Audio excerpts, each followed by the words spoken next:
The time is 6:33 p.m. and we are calling this meeting to order. Madam Secretary, roll call, please. Yes. Present. Present. Present. Present. All right, thank you. If we can all stand for the Pledge of Allegiance. I pledge allegiance to the flag of the United States of America and to the republic for which it stands, one nation, under God, indivisible, with liberty and justice for all. Madam Chair, I'd like to make a motion to amend the agenda. Okay. Amend the agenda for, yes, ma'am. Yes, I want to amend the agenda for the board's consideration of operational budget for the 2026-2027 school year. Support. I'd also like to make a motion to amend the agenda. Wait. There's one motion at a time. Let's do, yes. Trustee Miller, are you asking to amend the agenda to remove an item or to? Nope. I'm asking to add an item for the board's consideration of our operational budget for 26-27 school year. If you like, I can go into detail as now, or I've already had support, or do you want to wait for questions, comments, and concerns? No, if you can give it to us now, just so we know where to add it to the agenda. All right. We're adding this under item E, operations maintenance, or under finance items is what I need clarity on. Okay, thank you, Madam Chair. I've asked 3 times about a budget study session with no action. We have to approve a budget by June the 30th per law. We haven't got any recommendations. We haven't even discussed any budget reductions. We've done nothing that we were supposed to do. Instead of, especially as it relates to digesting into the budget and looking at it from a high level, a board level. So the board has also not received from administration recommendations for a budget reduction in 26-27. Therefore, it is my recommendation that we reduce central office by 30%. 1, to help ensure the future and sustainability of Pontiac School District by reducing operational costs. And 2, the alignment of resources catered to an academic plan. I am tired of making requests that are not getting fulfilled. I cannot maintain my fiduciary duty as elected to this position if I don't have the items that I need. So since we haven't done anything, if nothing has been presented, we don't have anything else to go by. So I'm recommending we cut central office by 30%. Thank you, Trustee Miller. So your request is to add operational budget discussion and action under the finance items. Yes, thank Correct? you. Okay. Madam Chair, Yes. as it pertains to Trustee Miller's recommendation, I'm asking that before we do a action item to the discussion, I'm asking that we discuss it first to determine whether or not. And I'm gonna call for the vote because I'm tired of discussing it. Just vote your conscience. Just call for the vote.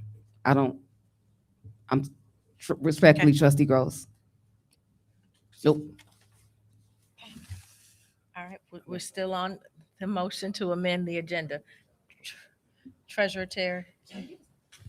Treasurer Terry? Nope. I just wanted to be clear. This is just pertaining to the board's budget. No. No. This is the operational budget that we have to approve for 26-27 school year that we've received no information. It has to be approved by this board by June the 30th. And we've received no recommendation. We've received no communication.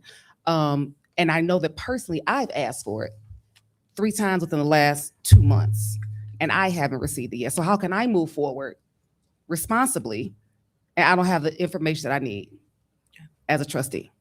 So again, I am recommending that we reduce central office by 30%. Okay. However that looks.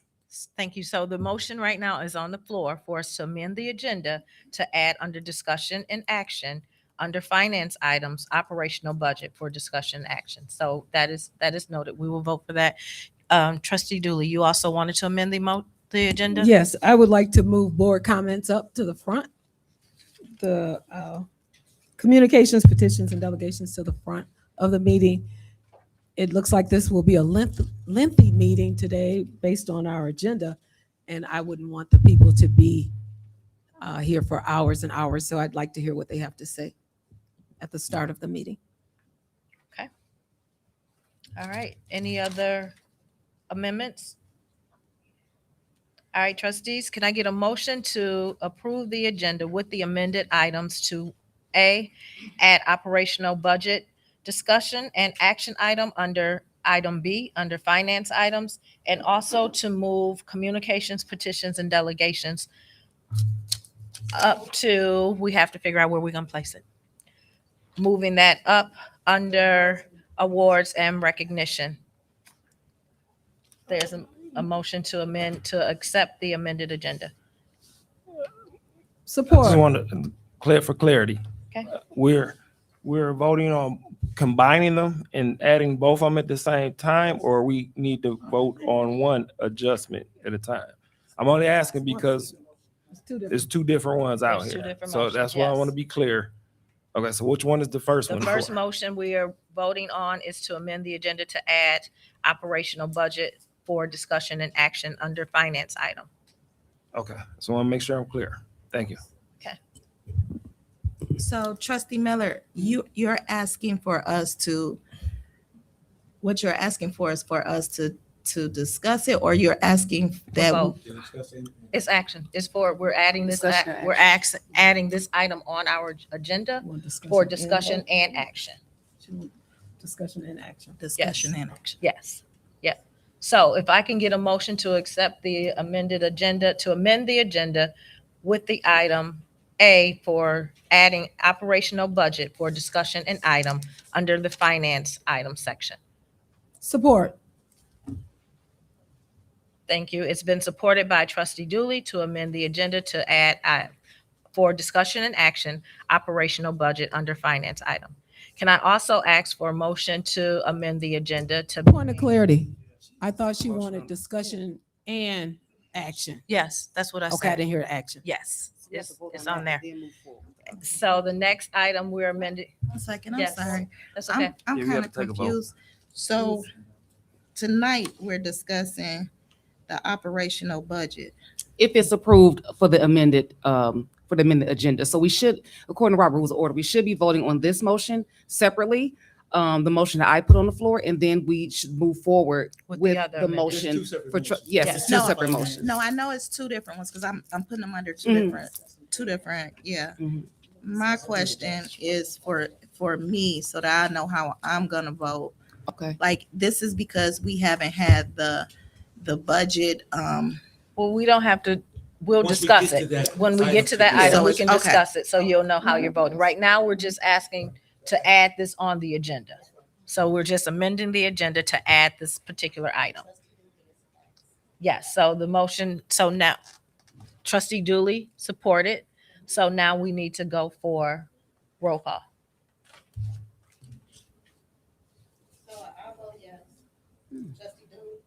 Yes. Yes. Yes. Yes. Yes.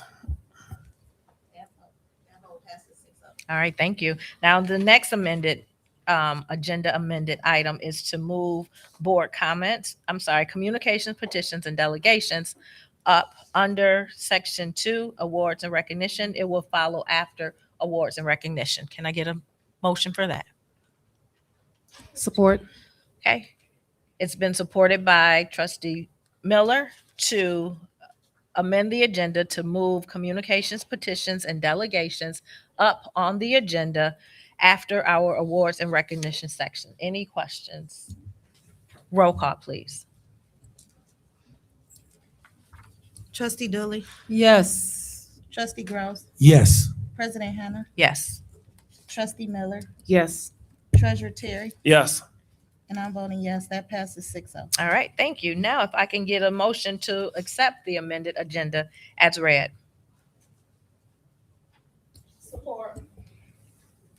So moved. It's been moved, supported by trustee Dooley, supported by treasurer Terry to accept the amended agenda as read. Any questions? Roll call, please. I'm sorry, you said, Moved by Terry and supported by Duke.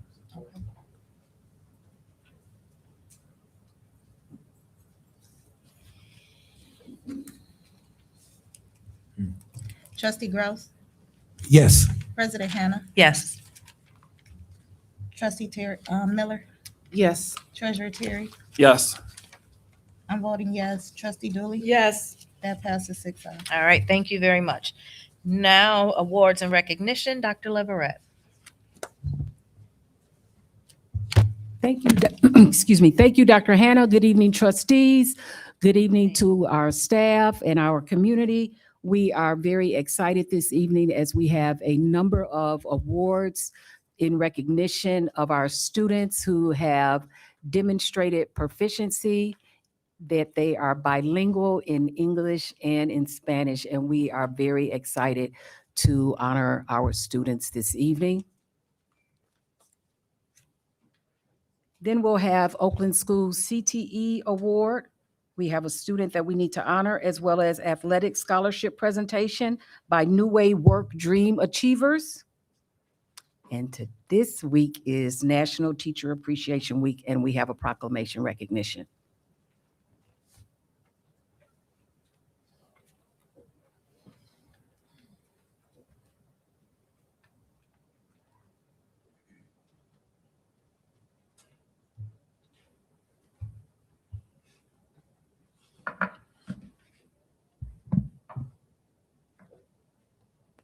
This certificate of distinction is to proudly certify and present to Jean Carlos Anito Gondinez in recognition of earning the Global Seal of Biliteracy Proficiency through the STAMP test. Your ability to communicate through reading, writing, listening, and speaking in 2 languages offers many new horizons and opportunities. Congratulations. Jean Carlos. Please come forward if you're here as I read your names. Alexander Gomez Sosuado. Alexander.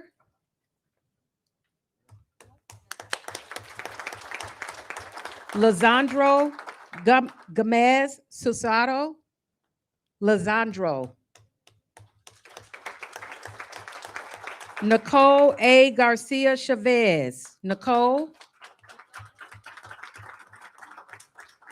Eric Gonzalez Aranda. Eric.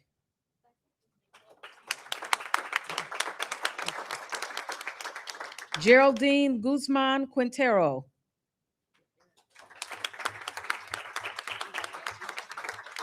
Eric.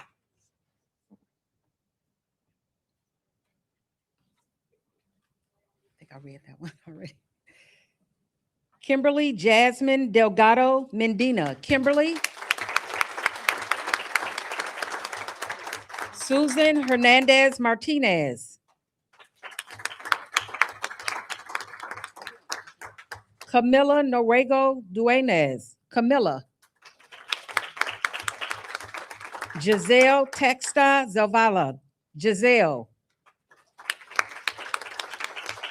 Jaleesa Yamina Lesma Guerrez. Jaleesa. Merlin Rondales. Merlin. Diana Herrero Contreras. Diana. Rafael David Eric Ramos. Rafael. Elizabeth Bocanara Sanchez. Elizabeth.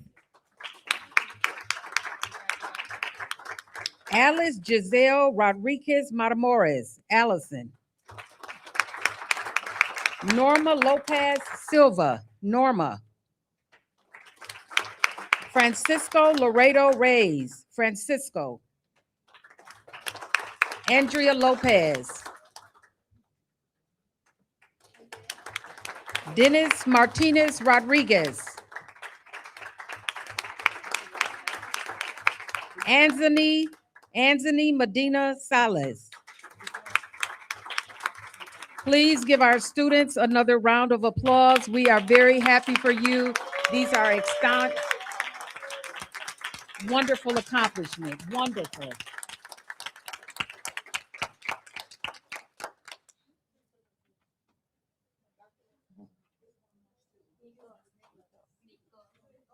Nicholas is coming forward.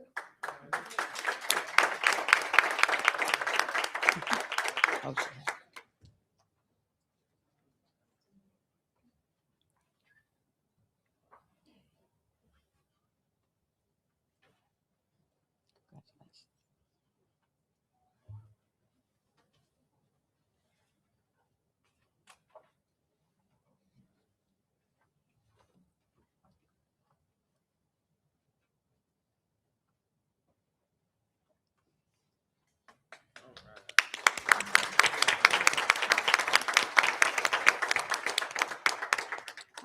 Thank you all and congratulations.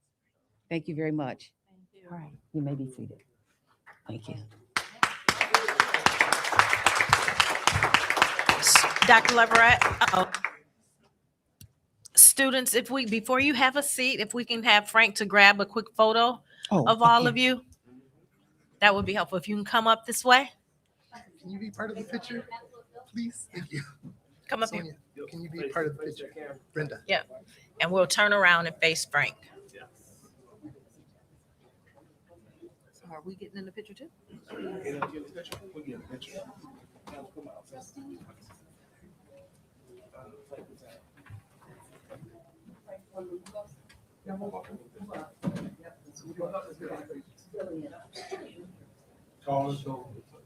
Real tall ones go up front.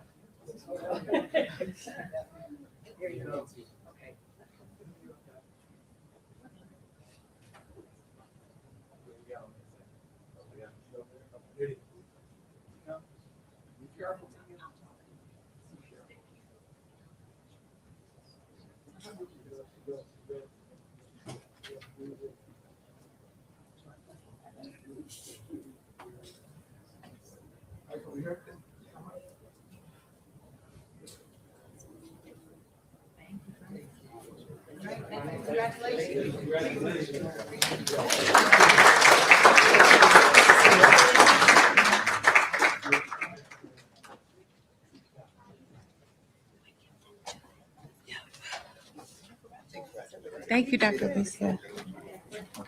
All right, this next award, this certificate of distinction is proudly presented to Emily Castro Rosendo in recognition of being selected as the Oakland Schools Career and Technical Education CTE Award recipient for the Pontiac School District. We are proud of you, Emily. Congratulations on this outstanding accomplishment.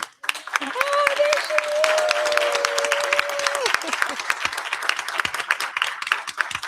is. All right, Emily. Congratulations. Thank you. Yes. All right. Wonderful. I think she will. We want Emily with Emily, Yep. our CTE. Yes, please, Emily. What you do? And then you're next.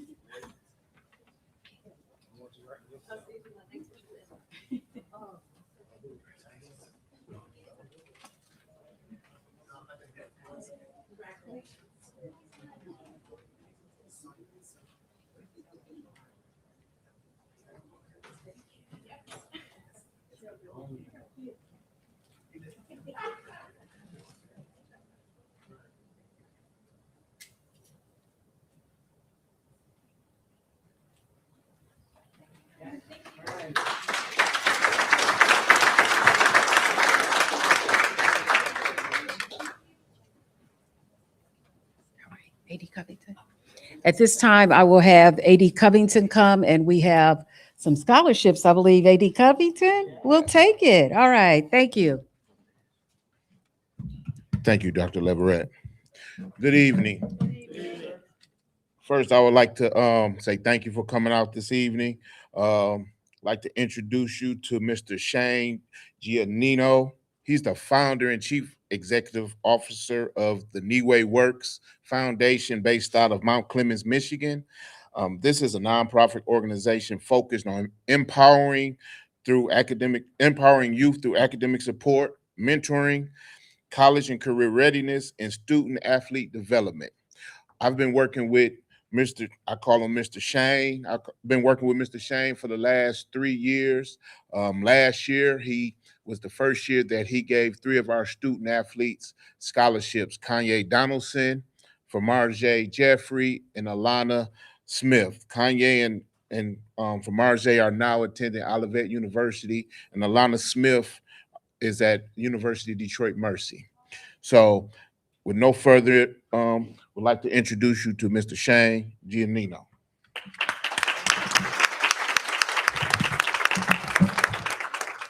Thank you, Mr. Covington. I'll keep this brief. And thank you, everyone. Good evening. I'm grateful to be here with you all today and excited. I brought the purple coat out to represent the Pontiac School District. So I always come correct when I come to Pontiac.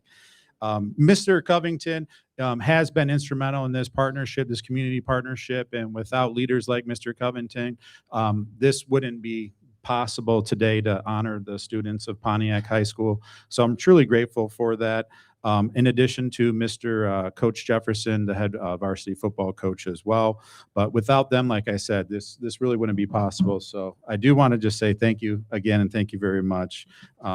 We need more leaders like this in the community as we come together. So as Mr. Covington said, my name is Shane Giannino. The kids call me Mount Clemens, and in Detroit, Mr. G. New Way Works. So we're all about breaking barriers from an academic foundation, from a tutoring perspective, a lot of wraparound services like mentoring, youth enrichment programs, student athlete recruitment services. We're an extension of the school counselors. So we're helping as a resource. Us in education, we're really overworked and underpaid. My wife's in education as well. So we help those school counselors pick up some of the balls and educate people throughout the college application process. FAFSA scholarship program is one of the programs. No Teen Without a Christmas is another one. So we're happy. I know this is recorded, so I know we're giving out some money. But if anyone is interested in learning a little bit more about our program, yes, we're in Mount Clemens, but we do operate in Pontiac, into Detroit, Ferndale, Orchard Lake, St. Mary's, brother, all over the place. It doesn't really matter. So don't hesitate to reach out to us on our website or even on the Instagram, Mr. Shane Giannino. But since 2020, we worked with students across Metro Detroit. Like I said, it's all about increasing GPAs. That's the foundation of what we do. If we're not increasing GPAs, then we're not doing our job. We have been working with Pontiac High School since 2023. Like I said, we're grateful for that. So each student gets $3,050 and is directly into their account. One of the stipulations that they have to, a part of our process is that they have to come to a Money Masters class in order to get the actual funding. So that's one of the reasons why I didn't bring the big check today. Another reason why I was kind of running a little bit ragged. As I mentioned earlier, a lot of us in education are overworked and underpaid. But there are a couple little other steps that they have to go through. So the Money Masters is a requirement. If it's a no-show or if you're late, guys and gals, you'll forfeit the $3,050. It'll go in maybe Mr. G's pocket, then might go back to Pontiac School District, to Mr. Covington's pocket. No, I'm just joking, but but I'm serious about do not be late, please. Let's see. Yeah, so the total investment, so we're honoring, so when I call your name, if you could come up here, ladies first, Ariel Thomas Webb, who is track and field, class of 2026. Elfer Nice, which we call him Al. Al, if you want to come on up here. Manzi, basketball in the football program. Dallas Coleman, football and track. So the total investment that we made in Pontiac in the past 2 years, with the help of our partners like People Driven Credit Union and United Wholesale Mortgage, as well as our donors, we've invested $18,300 just in scholarships alone, not including the sports camps, the showcases, to Legacy Field, the transportation, the food, etc. So we're happy to continue to make this investment. We're looking forward to furthering our partnership engagement with Pontiac. And like I said, if it wasn't for Mr. Covington, none of this would be possible. So I may be here standing before you today, but it wouldn't be possible without Mr. Covington. And in closing, so our goal is really simple. We want to be able to help create pathways for the Pontiac students to succeed in the classroom and at athletics and in life overall. That's why our program's called New Way. So we're making a new way forward and it will work. So thank you very much, everybody.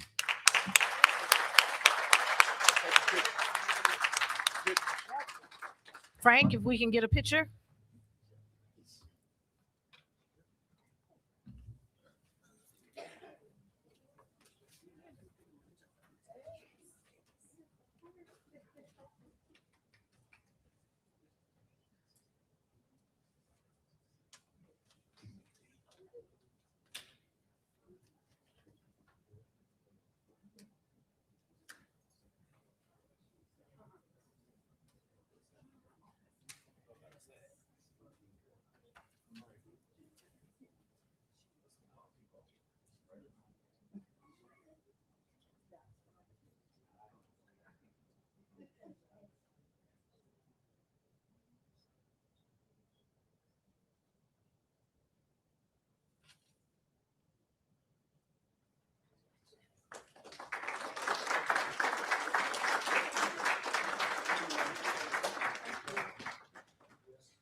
Yes, I do. Okay. All right, it's on me.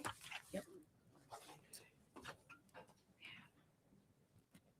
All right, congratulations again to the recipients as well as our students that had the biliteracy recipients. But now I wanted to share a proclamation for our Teacher Appreciation Week. We know it's May 4th through the 8th. And here it reads as, whereas teachers are the foundation of Pontiac School District and the driving force behind our students' success.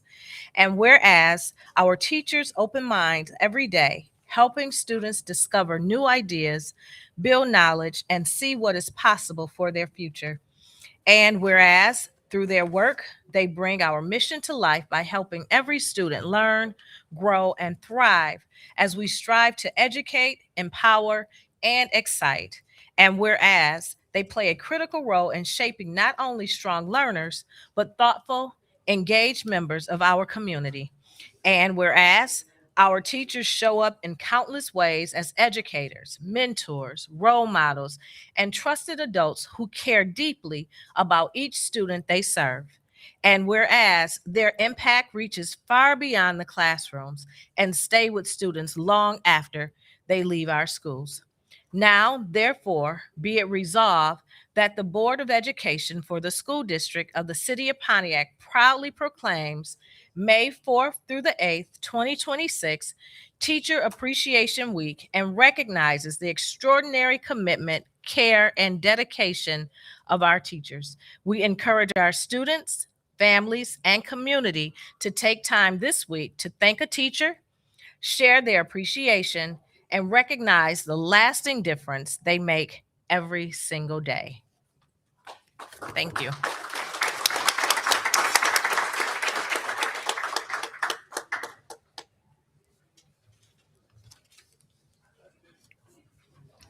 Comment. All right, next.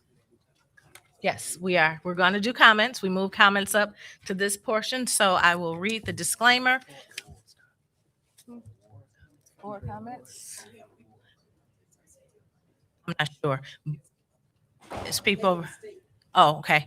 For those that are watching over at WHRC, but before we move into our actual comments, I want to give this time for board members to give comments as it relates to our recognitions and those students that we've identified today. So if any board members would like to share their comments, now is the time. Secretary David Smith, did I see your hand? I just wanted to say congratulations to everyone who received the award today. I'm so proud of you all to go that extra mile to excel at everything you did, whether it was sports, the bilateral program, and the CTE. Miss Emily, have a good night. And yes, of course, it's always nice to acknowledge those students that go above and beyond, and you help support and give us a positive image in those things that you do for the Pontiac School District. So I also want to say thank you to the parents that support their student learner. Again, congratulations for receiving your award. Treasurer Terry. Yes, also, am I on? There we go. I also want to say congratulations as well to all of our students and the awards that we received. And also congratulations to our scholarship recipients. Please be on time so you know you can get that money to move forward your education. And then also want to also acknowledge the National Teachers Appreciation Week. So I take my hat off to all of the teachers as well. Happy Appreciation Week. Get out there, celebrate a little bit, and yeah, enjoy yourself. Thank you. Trustee Gross. Thank you. I too just reiterate what all the board members have said, but what a wonderful night to continue to recognize the important part of this district, which is our children and what they're doing, as well as our teachers. And today is an excellent, excellent, excellent night. And I say to this board, kudos. Let's continue to do so because we see the fruits of the labor with them being here tonight. So what a great evening. Thank you. Thank you. Any other comments? Okay, thank you. Now we'll move forward with our comments. If there are students that are left and parents, if you want to leave, you can at this time. You don't have to sit throughout the duration of our meeting. All right, thank you. So, communications, delegations, and petitions for the Pontiac Board of Education. Your request to address the Pontiac Board of Education for 3 minutes is granted with your commitment that all comments will be delivered with courtesy and civility. Failure to do so will result in forfeiture of your allotted time. First person I have is Kermit Williams. And then we have Jeremy Walker. And then we have Candace Ridley. Good evening, board, superintendent, Dr. Hannah. Thank you so much for moving public comments up so that people can be heard first. I know that you have tough decisions to make, but we worked a couple of years ago on getting the largest sinking fund millage passed in Pontiac history. And we did that with the auspice of making sure that there was renovations in schools. Our kids had a state-of-the-art place to play. And now there's conversation about schools being consolidated with no plan for the people. I survived through emergency management, and we had a ton of consultants. And so I know these people come to you with these ideas, with these plans in order to move the district forward, as they say, but they're getting a paycheck and they don't have to deal with the consequences of the decisions that you make. You are all Pontiac residents or school district residents, and you're invested in this community. And 10 years from now, you'll have to deal with those decisions that the consultants make. And I just want to plead with you today to make those decisions with the people first. I'm part of Oakland Forward Action Fund. We're going to knock 150,000 doors this year. We can put out whatever flyers or things you need to get people to a public meeting to do this. But the school board meeting is not the place to talk to the community about what's going to happen to the future of their kids. One of the things I want y'all to think about is as you move these people, you're going to have parents with 3 or 4 different kids that's going to have to go to 3 or 4 different schools. When me and my sister were in school, we could just go to Frost together.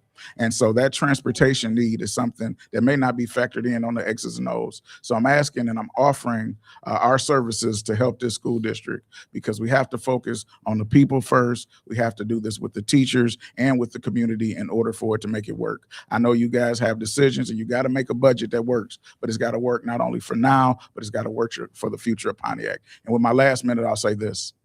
I'm a proud Pontiac graduate, class of 2000, go Huskies. Every school that I attended in this school district is now gone. Let me say that one more time. Every school district, every school building that I attended in the school district is now gone. And it's not because of the decisions y'all made. Y'all weren't even on the board when that happened. But those consequences still live on. So I'm going to ask y'all, please, please, please consult the community first before these things are happening. And it may be a good decision, but we won't know if it's just made behind closed doors. So please help us and move out the public. Thank you. Thank you. Jeremy Walker.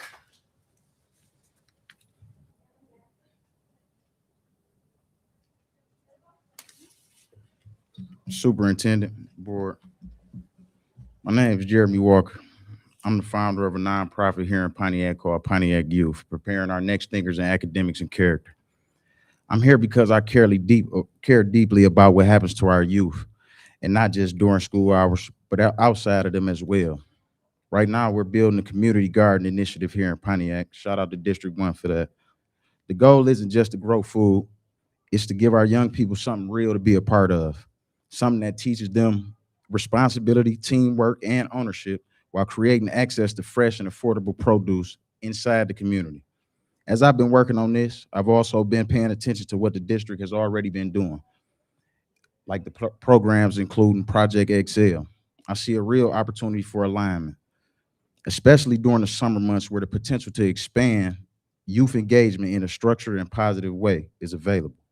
What I'm asking for is the opportunity to connect further and explore how we can work alongside the district in ways that support what you're already doing. I'm committed to building this in the right way with structure, accountability, and long-term impact in mind. I appreciate your time. Thank you. Candace Ridley.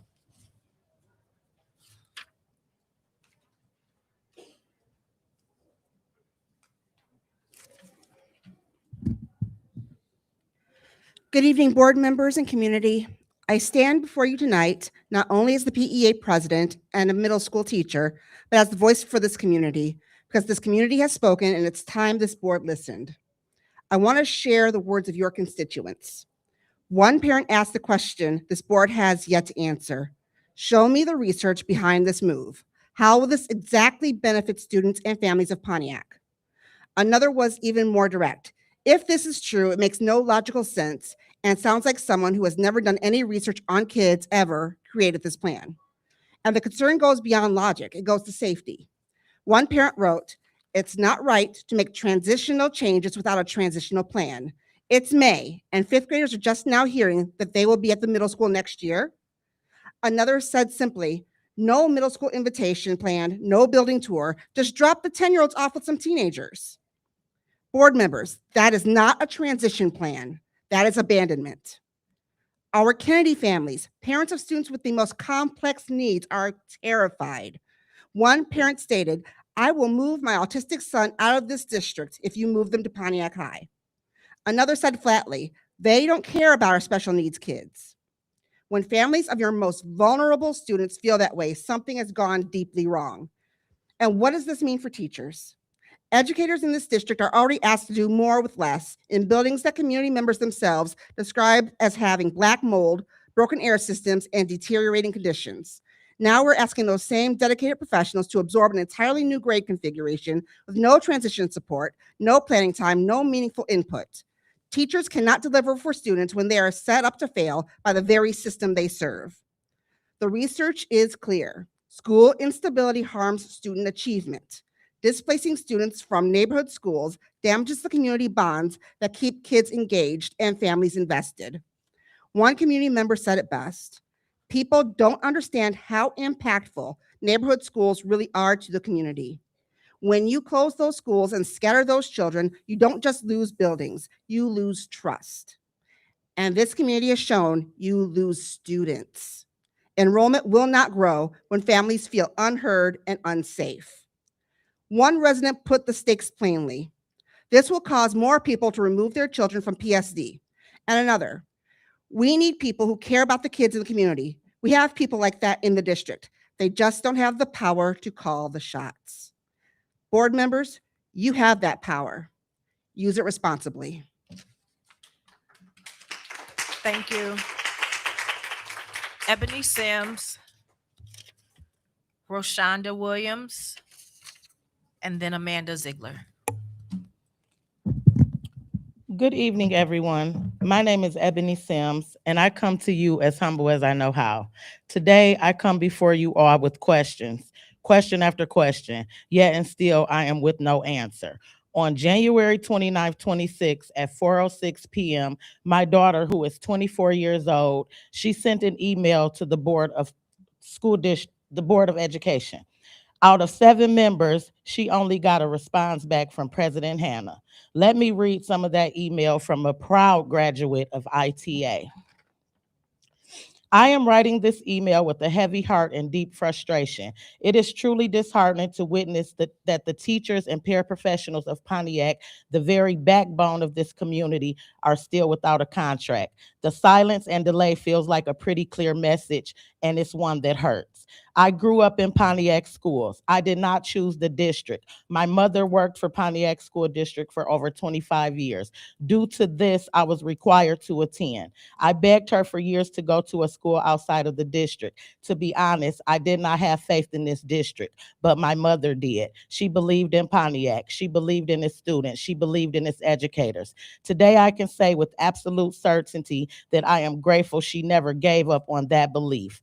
Pontiac School District shaped me. It raised me. It disciplined me. It believed in me when I didn't believe in myself. The relationships I built with my teachers were life-changing. Without Miss Anna Toski, Miss Danielle Goddard, Miss Letha Hopkins Powell, who hasn't been brought back to Whitman yet, Mr. Ray Ballon, Mr. Kelly Kramer, Delise Bernard, Mr. Robert Erickson, Jason Dosh, and Mr. Michael Mosney. I genuinely do not know where I would be today. Those are just a couple of the teachers that impacted my life. There are plenty more. These educators did far more than teach curriculum. They taught me accountability. They taught me discipline. They taught me resilience, self-worth, and how to show up for myself even when life was hard. Their lessons followed me after I left the classroom, and those lessons paved the path to the woman I am today. Because of Pontiac School District and the Pontiac Promise Zone, I recently graduated as a licensed practical nurse at age 23 with my very first job paying $35 an hour. But here's what keeps me up at night. How is it that I am making more money than the very teachers and paraprofessionals who poured into me during the most critical years of my life? How is it that the people who taught me how to think, how to lead, and how to survive are still being asked to wait for fair pay, for security, for respect? This is not just about a contract. This is about values. This is about honoring the people who continue to choose Pontiac, even when Pontiac does not choose them back. If Pontiac School District truly cares about its students, then they must care about the educators who shape them. You cannot claim to invest in children while neglecting the adults who give them everything that they have day after day. I am a success story because Ms. of Pontiac Sims. School District educators. Please do Ms. not allow Sims. their dedication, loyalty, and impact to be met with delay and disregard. Ms. They- Sims, you at? I'm almost Sorry. done. They You're deserve done. better. Amari Lewis, proud daughter of Ebony Sims, Pontiac School District alum, licensed practical nurse. Have a great day. Roshonda Williams.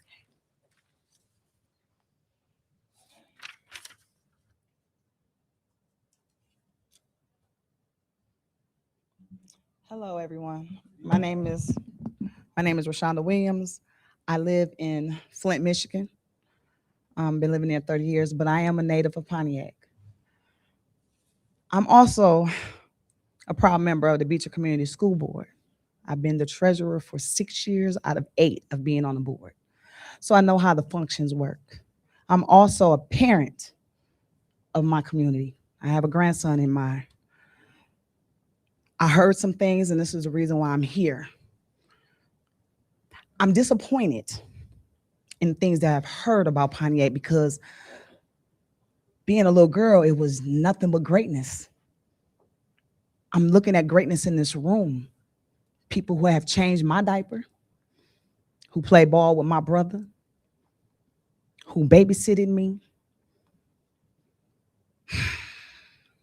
But for you to be board members and not follow the law, not even follow your own policies and procedures, is disheartening because you are playing with people's livelihoods. And I'm not talking about the adults. I'm talking about the people who are the children who are being raised in this district, in your classrooms, because we are an extension of their mothers and their fathers, or the lack they may have. Sitting at that table is an honor. It's not a $200 paycheck per meeting. Y'all have a duty to make sure that y'all do everything within the law, state, federal, your own bylaws. Y'all have a duty to honor your core values, your goals, your beliefs, and your commitments. Y'all have that. Y'all know that.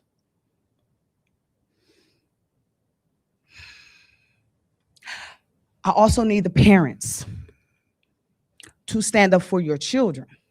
Not come up here when you got a problem with them or they in trouble. Y'all have rights. Y'all need to exercise them. As board members, if you're not telling them in board meetings, you need to knock on doors and let them know what they can and what they cannot do. They could file complaints with the state about what they're not receiving that you are supposed to provide. And there shouldn't be a question in front of anybody or even behind closed doors of what your finances is or what y'all information that you all are supposed to have to make the right decisions. They all are hard. Some people gonna like them, some people ain't. But if y'all don't have all the information, you are doing a disservice and sitting in that seat. And that's for everybody. So I'm not picking on one. I'm talking about every board member that is here and the one that isn't. I will be back. I ain't going nowhere. And please don't make me come back home because you're not gonna like it. Y'all have a good evening. Thank you. Amanda Ziegler.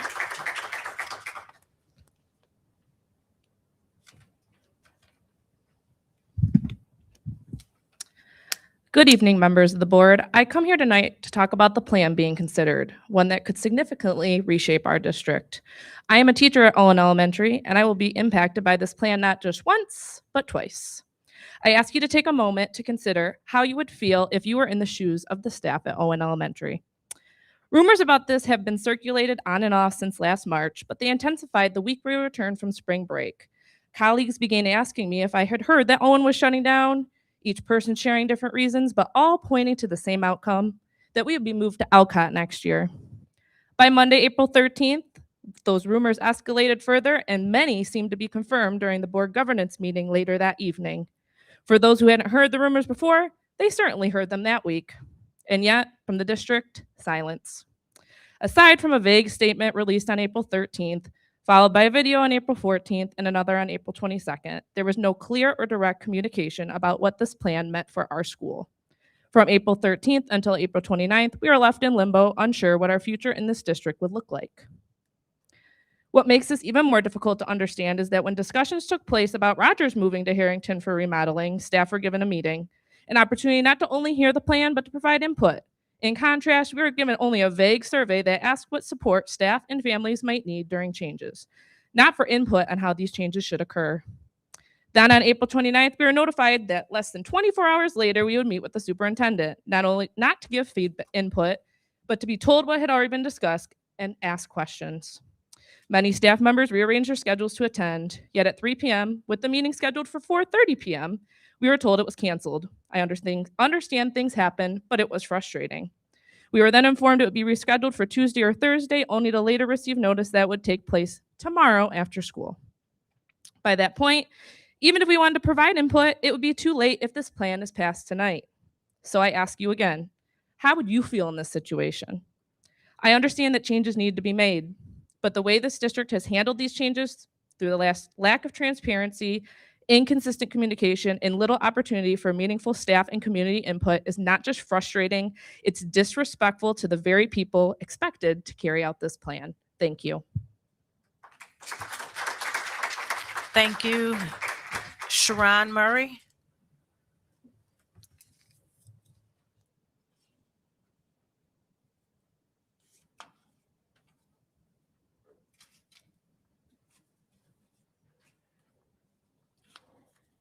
Good evening, everyone. I am Sharon Murray, and I really wasn't planning on coming until I talked to my neighbor. Last time I was here, I'd asked them questions, and they didn't get answered. And it seems like you guys are still in the same spot. But I asked about why the teacher's contract hasn't been settled in over, well, it wasn't 300 days then, however. And, no one ever talked about it or said anything about it. There were members, and I see y'all still in the same spot. They were asking for questions on things that you guys are deciding that concerns the citizens and the students, and they're still not getting answers. And we're in a failing school district. If you guys can't work together and answer each other, how are you going to move forward? You know, this is crazy. I'm like her. I grew up in Pontiac. We were competitive. We might didn't have the best. We didn't have the most money, but if you put us in the same room with Bloomfield and whoever else is out there, you taught them, you taught us, we could learn. Our system is failing. Our kids are failing. You know, statistically, we're third nationally from the bottom academically. You guys have got to do better. You know, y'all have got to do better. Y'all have got to work through these things. And it sounds like, did you say that there was a deadline for a budget? Sound like half of y'all don't even know that you got the deadline for the budget. These are things that are laws that y'all got to get done and get done timely. You know, we're already suffering academically. I don't know why they don't have a contract. What is the problem here? You know, I've been on an board. I've been a trustee and exec on the board. What are y'all doing? You know, you got to work together. You got to answer questions. You got to discuss this stuff. And then to me, and you know, I'm mad because I don't sit here and it didn't make sense to me. Why we start so late? You know, you got a public hearing, people getting turned away because you don't have enough room for them, and we're starting like a half an hour later. To me, that's unprofessional. That's downright sorry. And please, y'all, I have nieces and nephews. My kids are part of this, and they all are educated. They all have college degrees. But I have nieces and nephews that I'm standing up here for because they probably don't know. The parents probably don't know how badly their children are failing, you know. And this is just unheard of. It's asinine. This is crazy. Y'all need to work together and get something done immediately.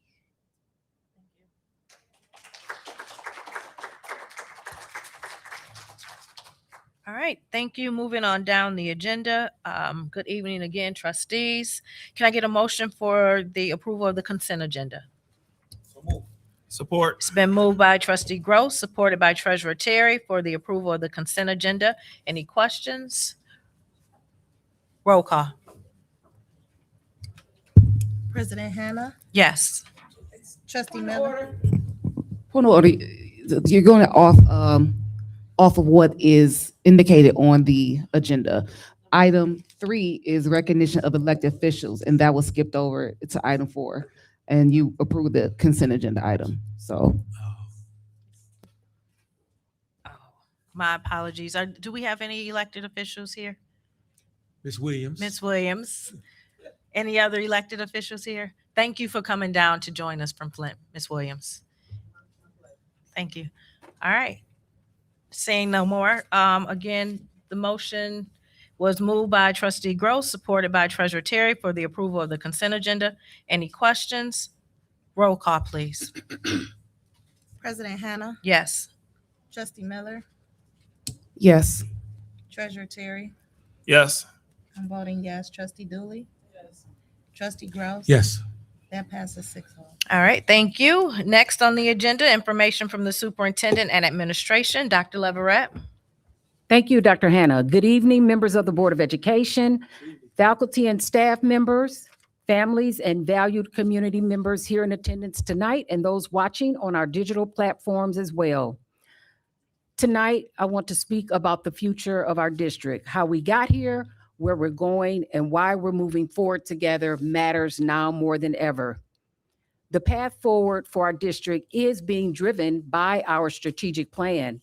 This plan is not just a document, it is a commitment by all of us, a commitment to academic excellence, equity, innovation, and ensuring every student in Pontiac has access to opportunities that prepares them for success beyond our classrooms.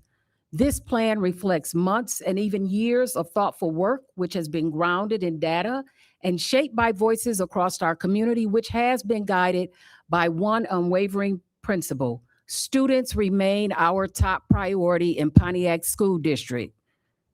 Our work around our strategic plan, which has been known as our Pontiac Reimagined, has been deliberate and inclusive. This was not a single conversation, but an ongoing dialogue. We have engaged in discussion across multiple settings and dates about these parts and our strategic plan as a whole, and we will continue to send information out to the community as we move forward, but move forward we must.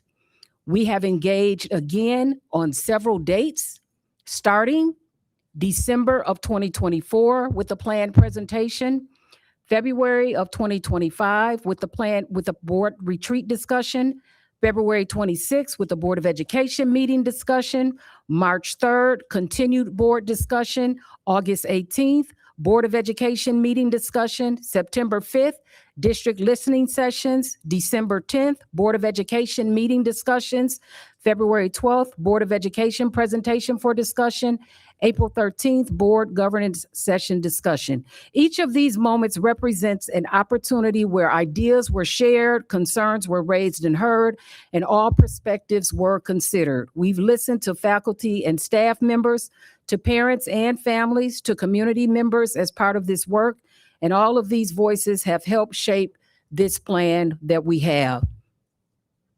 We have a strategic plan. We have a reimagined plan. I've continued to say, if you have a better one, please bring it forward. But at the same time this work is happening, we must be honest about the challenges we face as a district, about the challenges that are being faced here in the state of Michigan, not only in Pontiac, but across the state of Michigan and indeed, across the entire country. School districts are experiencing declining enrollment. It's not unique to Pontiac.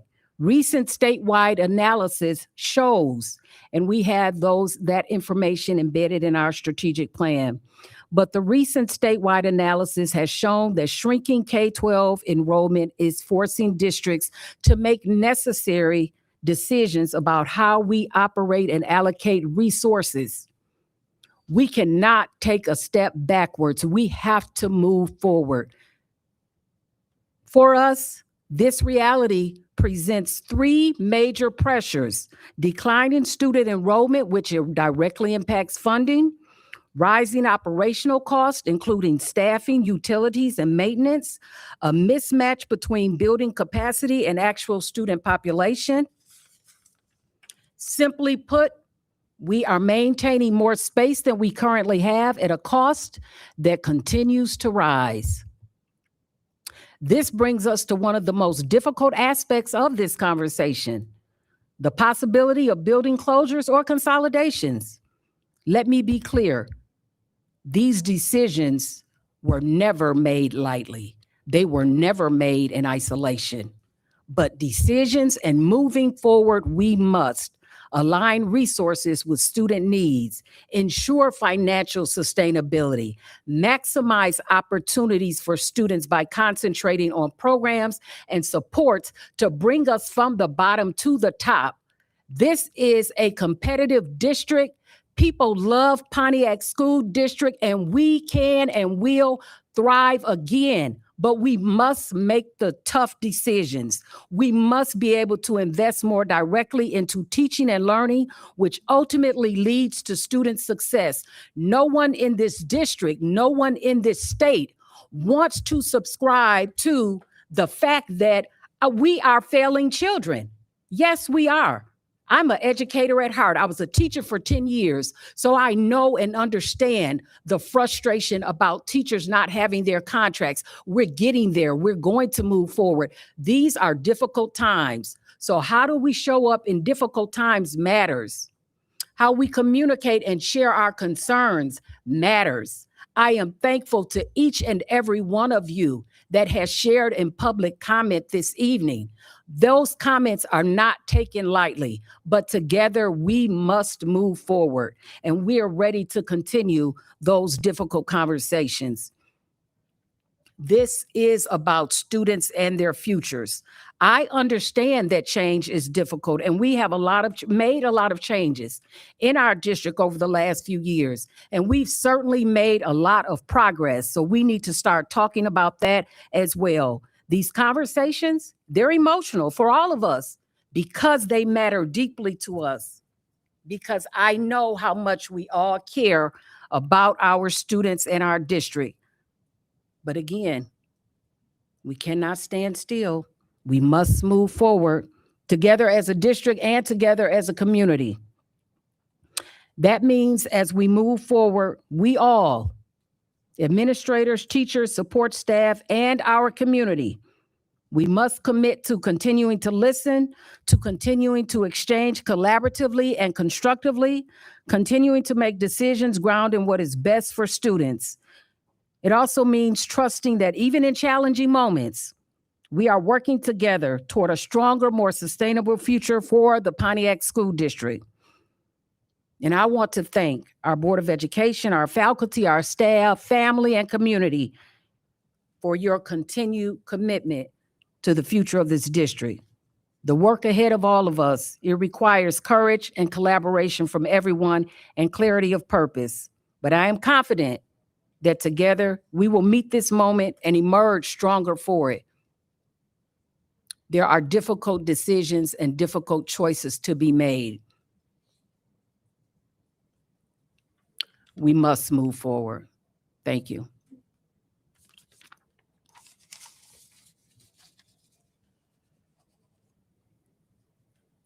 Thank you, Dr. Leverett. Item B, e-community outreach.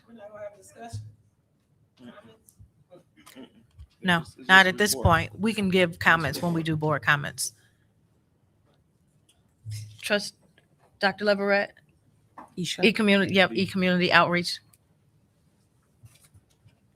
Yes, thank you. At this time, we will have e-community outreach. Ms. Isha Branner, how are you this evening? I am wonderful. How you guys doing? Good. Superintendent to the board. I'm gonna make this very quick. So my name is Isha Branner. Okay. So I know pretty much all of y'all. So I'm the founder and CEO of eCommunity Outreach Services. Been operating my nonprofit for about 8 years now. So basically what we do, we have a parent empowerment center. We're right downtown Pontiac, where we connect families to resources and help with navigation, pretty much case management. And then we have a large store where our families come in and get connected to diapers, clothes, whatever you pretty much name it. We have a gang of partners like Amazon, Target, just to name a couple of our big ones. And then we also have a mobile resource bus that we go out into the community from May to end of September. So basically, I just wanted to come out and just let you guys know we are here to support the families. We would love to partner up with the school. Just a little bit about me. I'm from here, Chiefs house. Yeah, I'm a chief, but went to Pontiac Central. No matter what, I'm Pontiac native, and I'm just here to support. Continue doing, the best you guys can. I'm not here to talk about all the other stuff because I haven't really been in contact. I'm just here to support families, and that's it in a nutshell. Thank you. Thank you, Isha. Thank you, Ms. Branner. We appreciate that information and the opportunity to further collaborate with you in the future. Thank you for your presentation. All right, at this time, we will have a presentation of the fine arts by Connor Bentley. I'm sorry, Connor, how are you this evening? Good.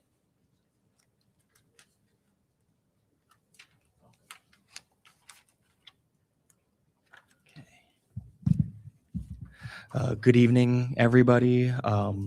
Dr. Leverett, Dr. Hannah, members of the board, and to the community at large.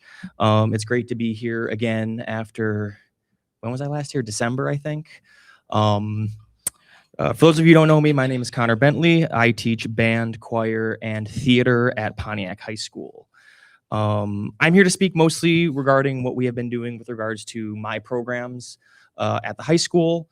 Since the last time I was here 1 year ago.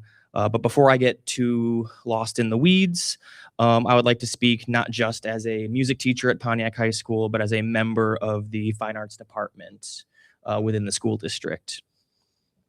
Our department is made up of some of the hardest working, generous, kindest, and humble professionals that I have the pleasure of working with. These are teachers who provide students with an outlet for creativity, imagination, and curiosity in an environment that where that can fall by the wayside. The students that actively engage in fine arts, and you will see in some of the pictures and coming slides, they come to school consistently. Truancy is not an issue.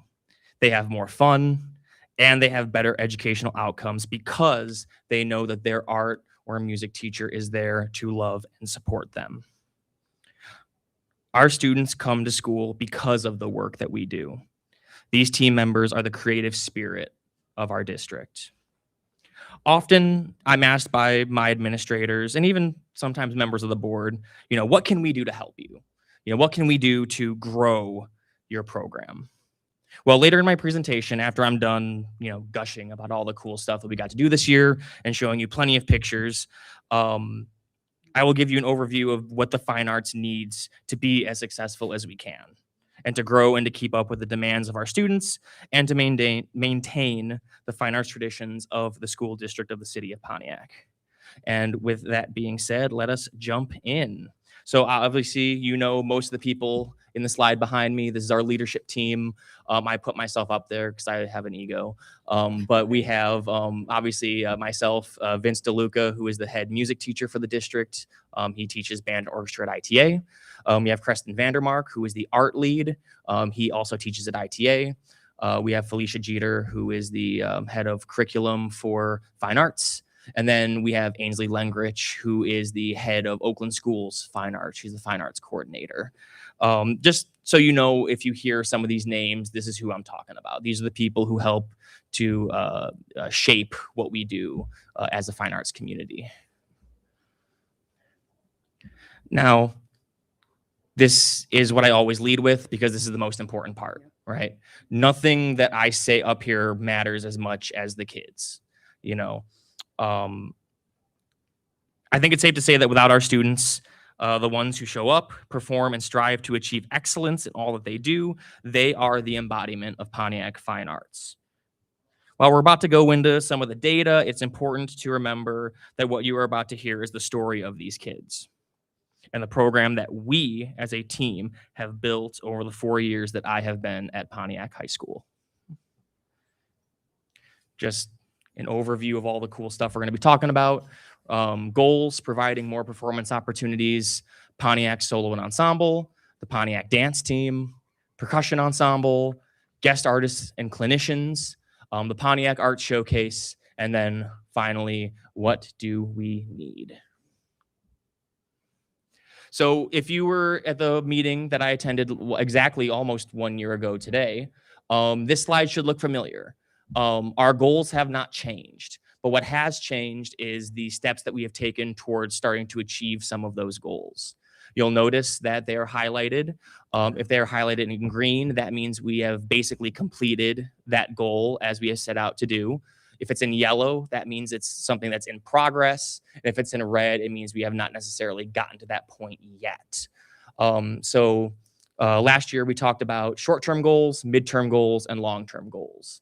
What I'm very proud of is the fact that as far as varied performance opportunities are concerned, and as you're going to see, I think we have gotten to a point where we are very confident in our ability to perform in various different venues over the course of the school year.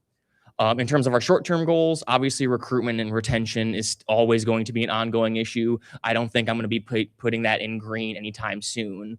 Obviously, we're in a growing phase. And the whole point of that is as long as we're putting the effort into it, hopefully, as we move forward, we will consistently be growing. Development of core curriculum, same thing. That develops over time. Obviously, we have kids graduating, kids coming in who are brand new. The curriculum is constantly evolving and shaping with those kids that are constantly coming in. Repair and maintenance, we're going to talk about. Material acquisition and budgeting for the future. Those are our short-term goals. We've started talking about that. We've been working on getting some grant applications taken in. We've been talking about fundraising. We're looking about getting some of those resources in to make sure that we are taking care of our kids and making sure that our programs are funded. I don't want to get too much into the stuff that we haven't started yet. Hopefully, when I come back next year, you'll see that much more of this is either yellow or hopefully, fingers crossed, green. So talking about performance opportunities. So this is something that I collaborated with Vince DeLuca from ITA and Sarah Cracknell, who is the music teacher at Pontiac Middle. We created a music calendar.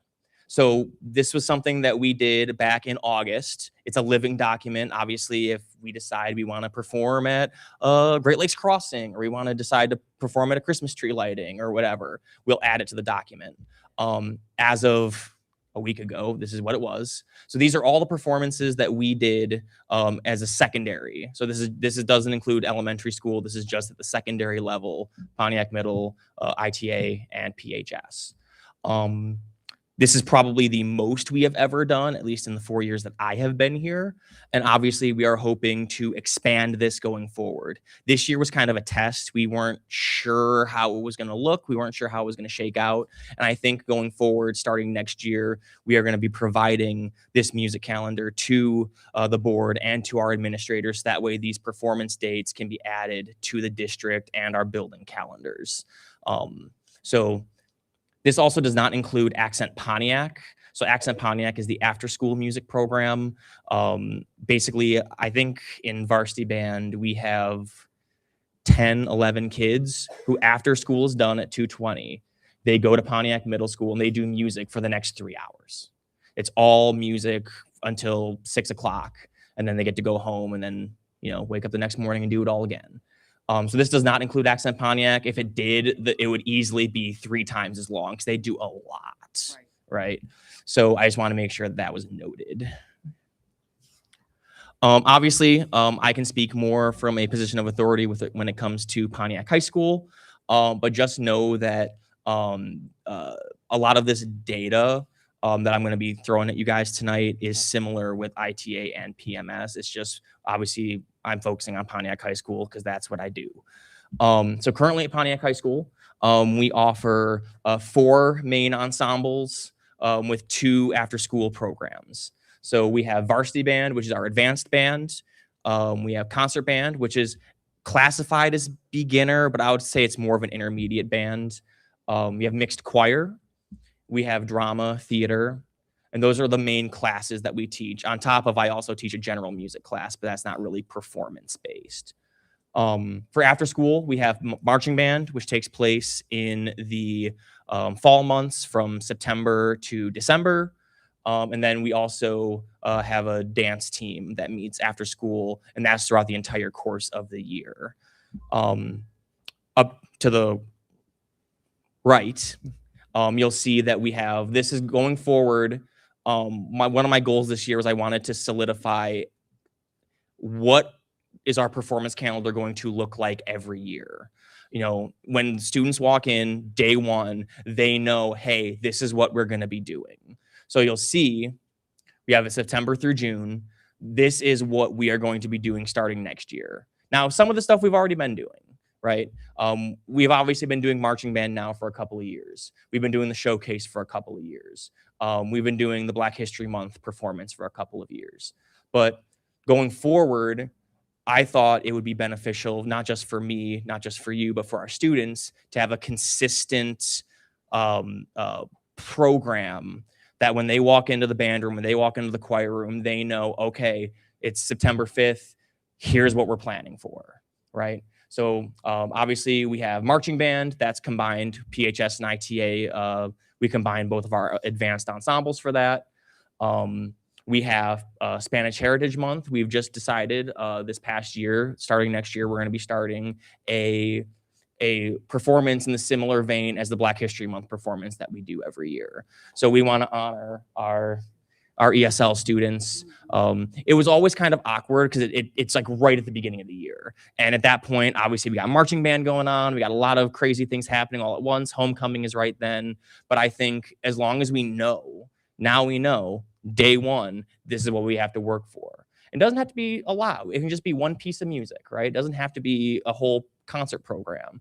But the fact is we want to make sure that we are honoring these students and their heritage and their cultures. Followed up with a Christmas concert or holiday performance, Black History Month performance, Pontiac Solo Ensemble, which I'll get to, graduation, and then obviously our Pontiac Art Showcase. We're also going to be talking a little bit about percussion ensemble, but I have a whole slide for that. So we're going to talk about that in a second. So basically, each marking period, there's going to be some major performance happening at Pontiac High School, with each semester having at least 3. So that's fingers crossed, the hope starting for next year. So I'm really excited about. So last year, if you remember, we talked about starting our own version of solo and ensemble. For those of you who don't know, MSBOA, which is the local Michigan School Band and Orchestra Association, they host an event called Solo and Ensemble every year.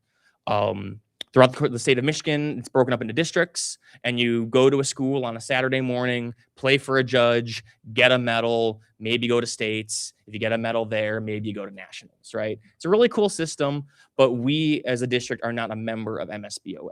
It just, for what we do, didn't make sense, right? So we thought, hey, that seems easy. Let's just do it. So what we did is we partnered with Accent Pontiac, and we put it together.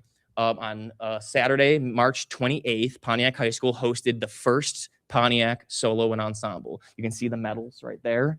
We had those designed. We had, I want to say it was around 29 kids participate from Pontiac Middle, ITA, and Pontiac High School. We had judges who were, we partnered with Oakland University. They provided several of their professors and faculty to act as judges. They volunteered their time, and we're very thankful to them for that. And yeah, it was a crazy success. The kids loved it. The staff, the faculty was very impressed with the level of performance. I want to say we gave out a lot more of the 1 medals than the 2 medals, but don't quote me on that. So we had soloists, we had ensembles, and Accent Pontiac provided the staff, OU provided the judges, Pontiac High School provided the space. So it just worked out, and the kids had a really good time. And I think starting next year, we're hoping to expand, but I think just going forward, we're going to keep doing it, and we're going to keep these kids playing on these solos because they had a lot of fun doing it. So, hey, it worked out. And here's some pictures of it. So you can see we had the students there. The judges had a table, so they would walk in, they would play for the judge. And then on top of that, because of obviously the limited number of students who did it, they got a free private lesson on top of it. So these professors, I don't know if you've ever gotten a private lesson from a professor. They're kind of expensive. You know, you're talking $80 to $120 for an hour. They provided that completely for free. Kids didn't have to pay anything. They walked in, played their solo, and then got really, really fantastic feedback from these professionals. And it was really cool to see. So again, I can't stop gushing about how well it went. It was really cool, and the kids really loved it. This is also really exciting. So we brought back dance team. So dance team for a long time was kind of maybe we'll meet, maybe we won't.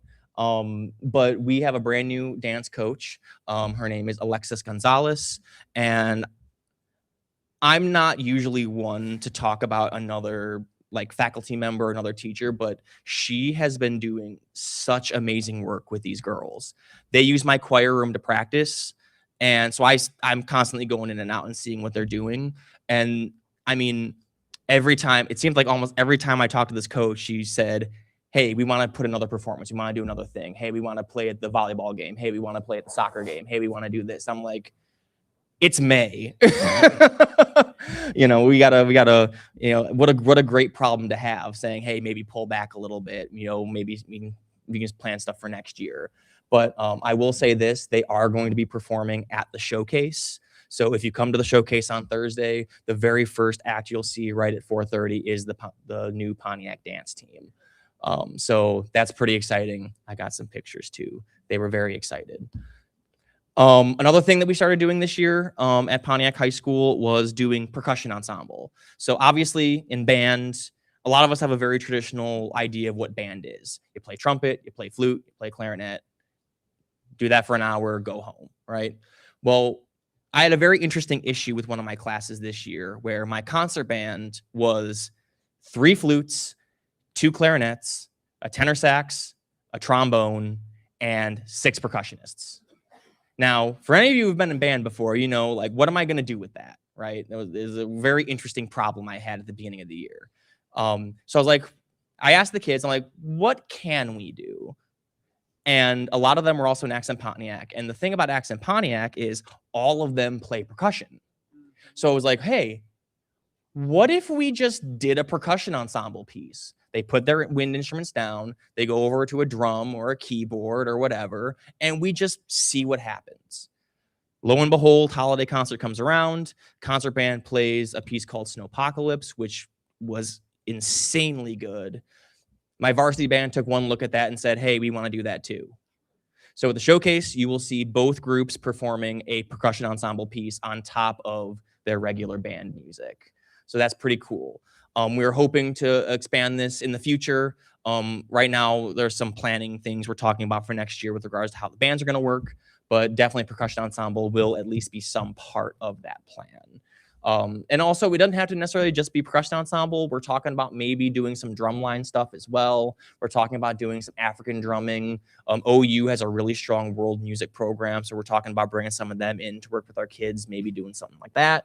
But the point is, we are expanding their musical language outside of the instrument onto something brand new. So this is just a list of the guests that we've had at Pontiac High School this year who have come in and worked with our kids. A lot of them are Accent Pontiac and OU. Hey, go with what you know, right? But you know, these professionals have been extremely helpful with providing an alternative perspective. Because listen, you know, spend an hour a day with me. Sometimes you hear the same thing over and over again, right? You know, it makes everyone a better musician to get alternative feedback from another source, right? So, you know, bringing in Professor Tebow from OU to do a private lesson with my euphonium players, you know, bringing in Dr. Tia to work with my percussionists, you know, that has been a huge success this year. And we're hoping to expand it going into next year, especially with this partnership that we're building with Oakland University. Here's some more pictures because we love pictures. I know, I'm sorry. You know, I got to take some of my kids. We were invited specially to go to a world music performance. The kids loved it, went great.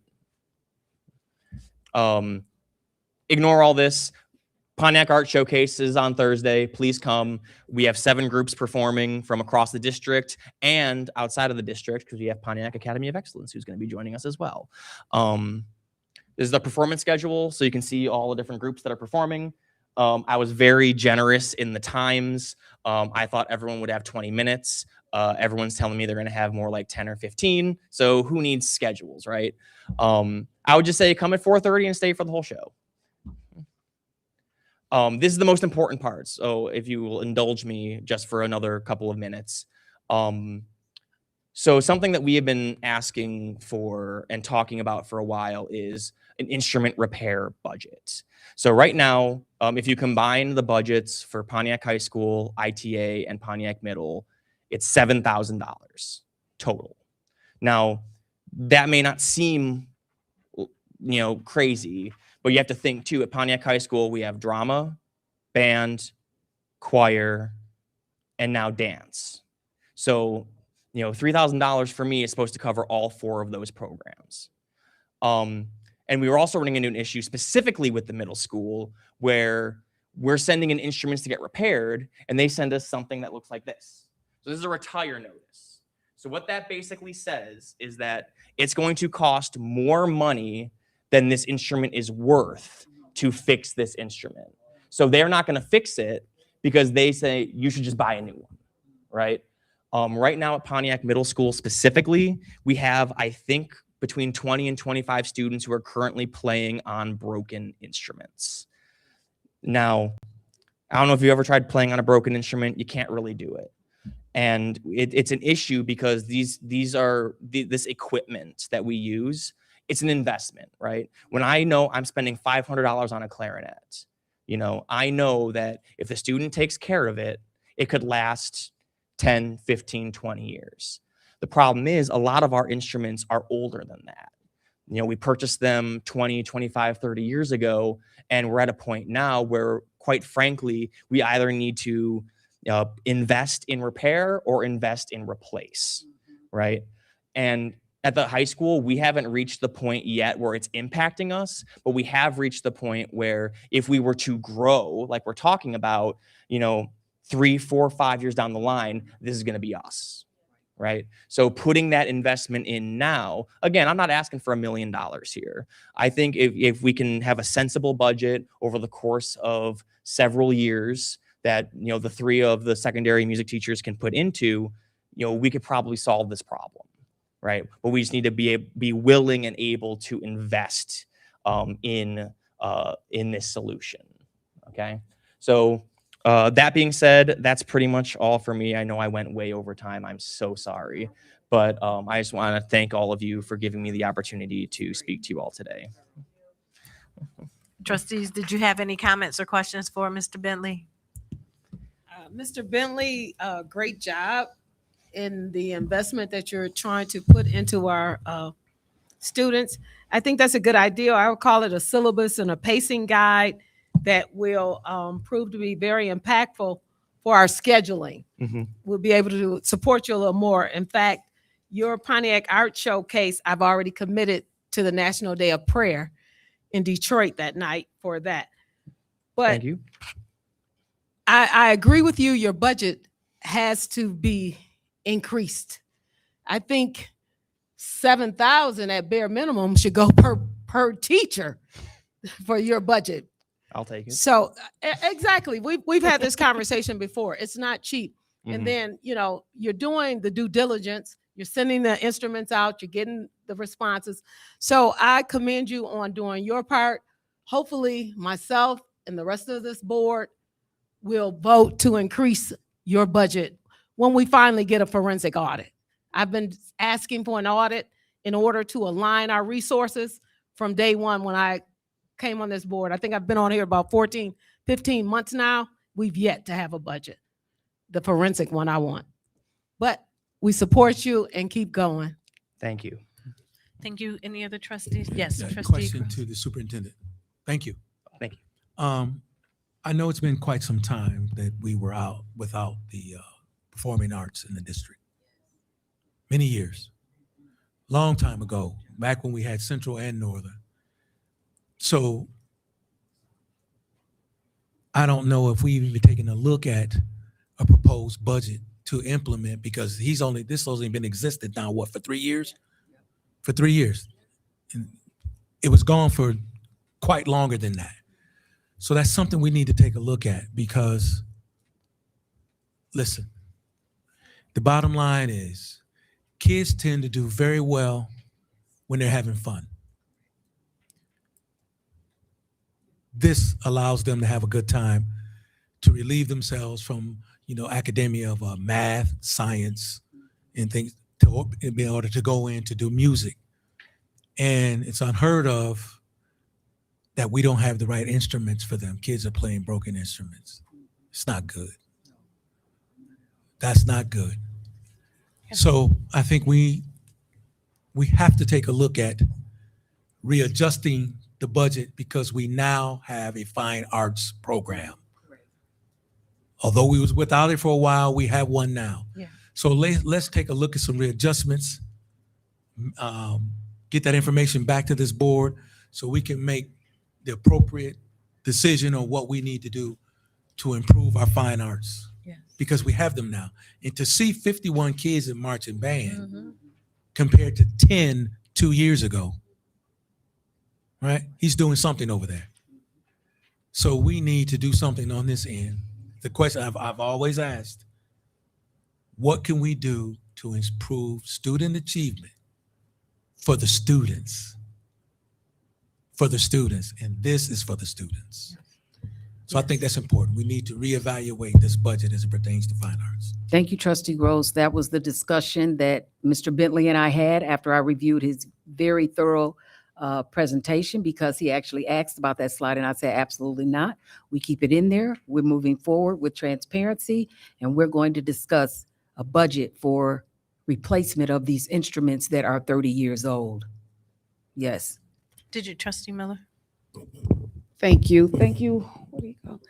I still have my solo and ensemble badges from when I graduated last year.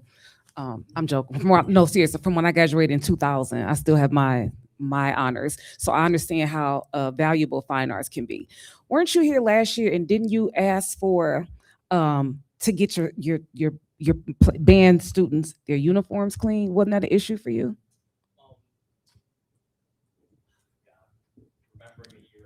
I believe it was. And thank you, sir. And here's my concern with that is that even if it's been around for 3 years, that's 3 different approved budgets that line item should have been in there for fine arts. Okay? So when I get frustrated and I say nothing is being presented to this board, that man asking for $7,000 for our kids, investing in our kids. And I know last year he asked for money to get the uniforms cleaned. That's 3 times that should have been on our budget for us to approve. How many times was it? I digress. Any other comments? I just from want to Mr. make an Bentley? additional comment to how vital and important it is. Research supports that being involved in musically inclined, there's a portion of the brain that's more aptitude for understanding. So this is another direct correlation to our values that to increase student achievement in academic. And there is research to support what I've just said. Thank you, Trustee Dooley. Mr. Bentley, I just wanted to tell you thank you. It has been a few years, and just seeing the progress and how much this program has grown says a lot about you, the work, and your team that's working with you to help our students become more exposed to the fine arts. So I just wanted to tell you thank you for what you've done, and I definitely look forward to seeing what you continue to do to grow this department even more. All right, moving down the agenda, Dr. Leverett. Strategic vision. Oh. That's under finance. Yes. Are you talking about the part we added? Yeah. Yes, that's under finance.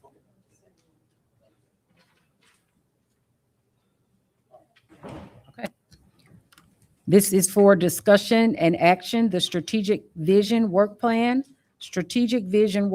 background rationale. Consolidating schools due to declining enrollment and deteriorating building conditions is primarily driven by the need for fiscal sustainability and enhanced educational quality.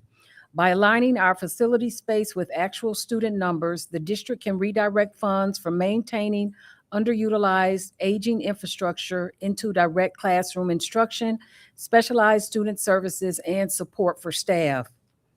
1, improved educational opportunities. Consolidation allows the district to pool resources to offer academic and extracurricular programs that are unsustainable in smaller separate settings.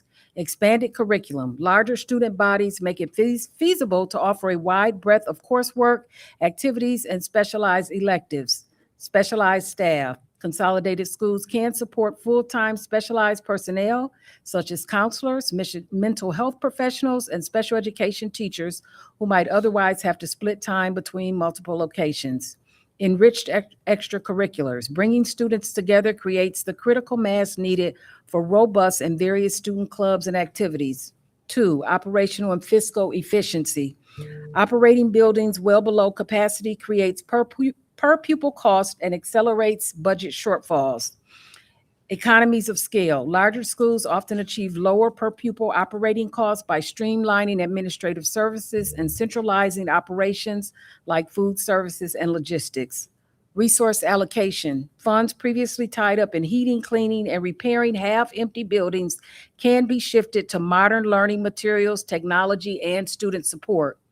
Financial stability. Right-sizing the district footprint helps ensure long-term stability by avoiding future budget deficits tied to underutilized infrastructure. 3, safer and modernized learning environments. Aging facilities often present significant safety risks and lack the infrastructure needed for modern education. Infrastructure updates. Consolidation facilities, the modernization of school buildings, providing flexible learning areas, updated technology infrastructure, and energy-efficient systems that are otherwise financially unattainable across multiple sites. Enhanced safety, Fewer modernized buildings allow for improved emergency response readiness, better site security, and easier compliance with accessibility standards like the American with Disabilities Act, ADA. Environmental quality. New or renovated facilities can prioritize critical improvements in air quality, fire safety systems, and the building envelope to prevent water damage and health risk. 4, strategic long-term stewardship. Consolidation is often framed as right-sizing to ensure a district can provide equitable educational opportunities for decades to come. Sustainability, maintaining multiple aging, underutilized building compounds deferred maintenance obligations, which can negatively impact the district's financial trajectory for years. Modernizing the footprint. This process allows the district to align their physical assets with current and projected demographic realities, moving away from systems designed to significantly higher historical populations. Recommendation as we move forward with the presentation. It is the recommendation of administration that the Board of Education authorize the continued development and implementation of the strategic vision work plan that has been presented and attached. This plan in 2026 will move the Kennedy program to Pontiac High School B Wing, move fifth graders to Pontiac Middle School A Wing, and move Owen Elementary students into Alcott, freeing up the current Owen Kennedy site for repurposing or sale. In 27-28, Rogers and Whitman Elementary will be repopulated with K2. Harrington will become third through fourth grade students. The Kennedy program will remain at Pontiac High School B Wing, and fifth graders will remain at Pontiac Middle School A Wing, freeing up the current Alcott site for repurposing and sale. And at this time, I would like to turn it over to my staff to present our strategic plan presentation for discussion and action, please.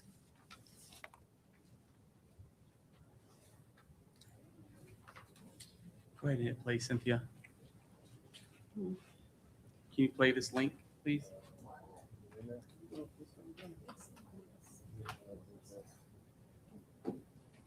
It's okay. You can skip past it.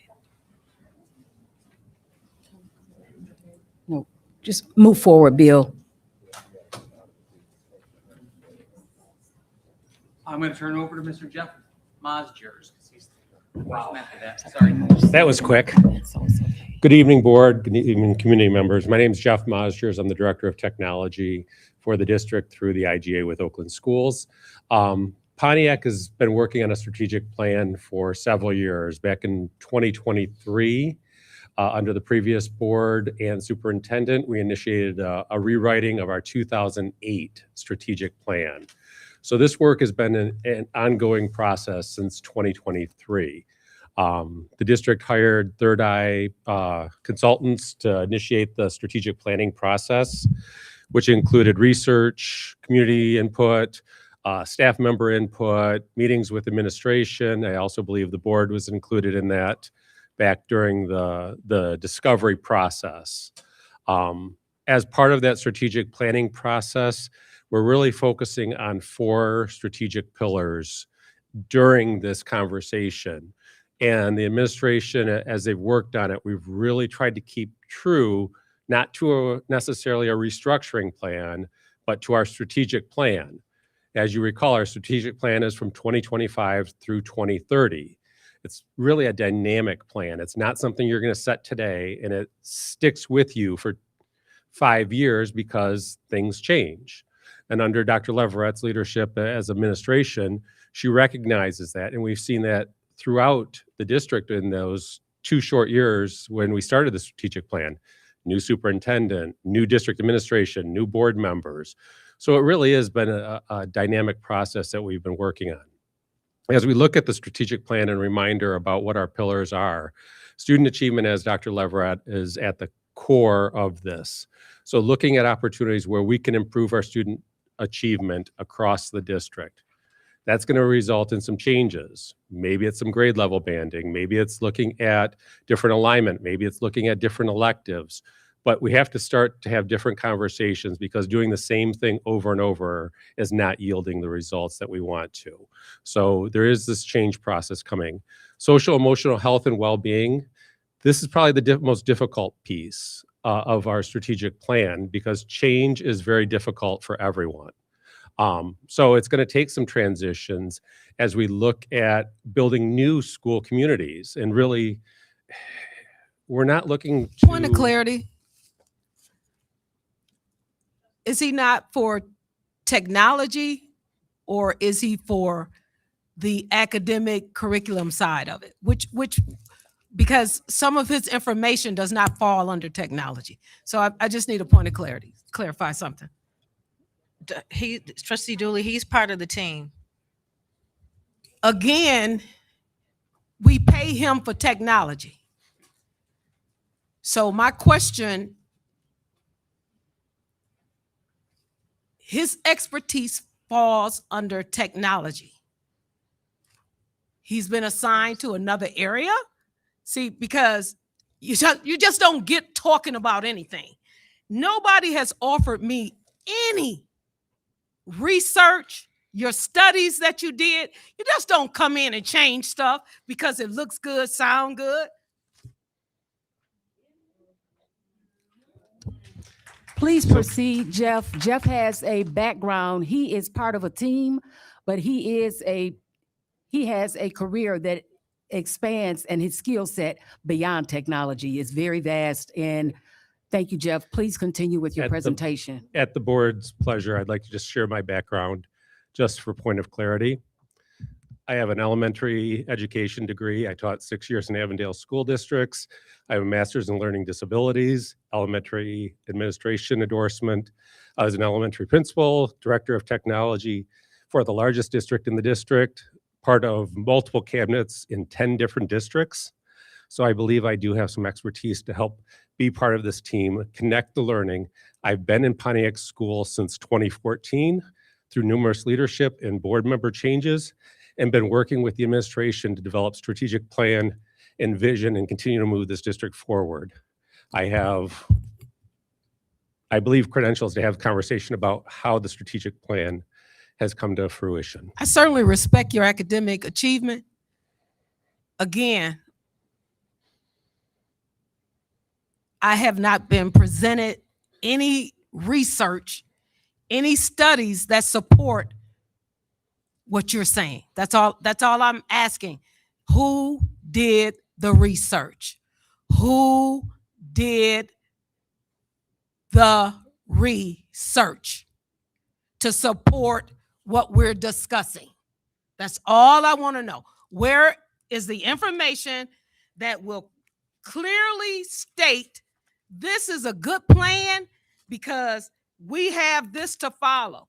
Precedent has already been set, and I have nothing. So if I may continue with this portion now, I'll defer back to the superintendent and the board president to follow up on that question. So as I was saying, there are the 4 pillars that are really key to continuing to move the district forward over the next 5+ years. The student achievement, the social emotional well-being, trying to get our students into and our staff into the right place in the right environments. As we've talked about and others presented, there are infrastructural problems with some of our aging buildings, heating and cooling, other different components. So it's very hard for a student to focus if they're coming into an environment in a 50-year-old building that doesn't meet their needs. So as we look at this comprehensive proposal and plan, that's one of the pieces. District innovation and operational stability is a large piece of the strategic plan. How do we get the district to be able to provide the best services and opportunities for our 4,000 students that choose to attend the district and continue to move that forward? There's only X dollars that has to be spread around. So part of this conversation is trying to maximize those dollars to put money in the classroom and opportunities for our kids. Equitable community and economic development will continue to grow. We have many partners, as you've heard here tonight, that are interested in Pontiac. The challenge will continue to be is making sure that those partners are working in our strategic plan for our district goals and moving the district forward collaboratively.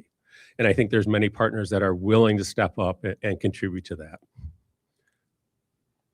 So as we said, we're having this about student achievement. We know we're not where we want to be, and something has to change and evolve. Student supports and alignments, we know that as we look at our buildings, our class sizes, the programs that we're offering aren't maximized, and we're not using all of our opportunities. We're spreading our resources across more buildings than we need, more classrooms than we need, and really watering down what we're able to do.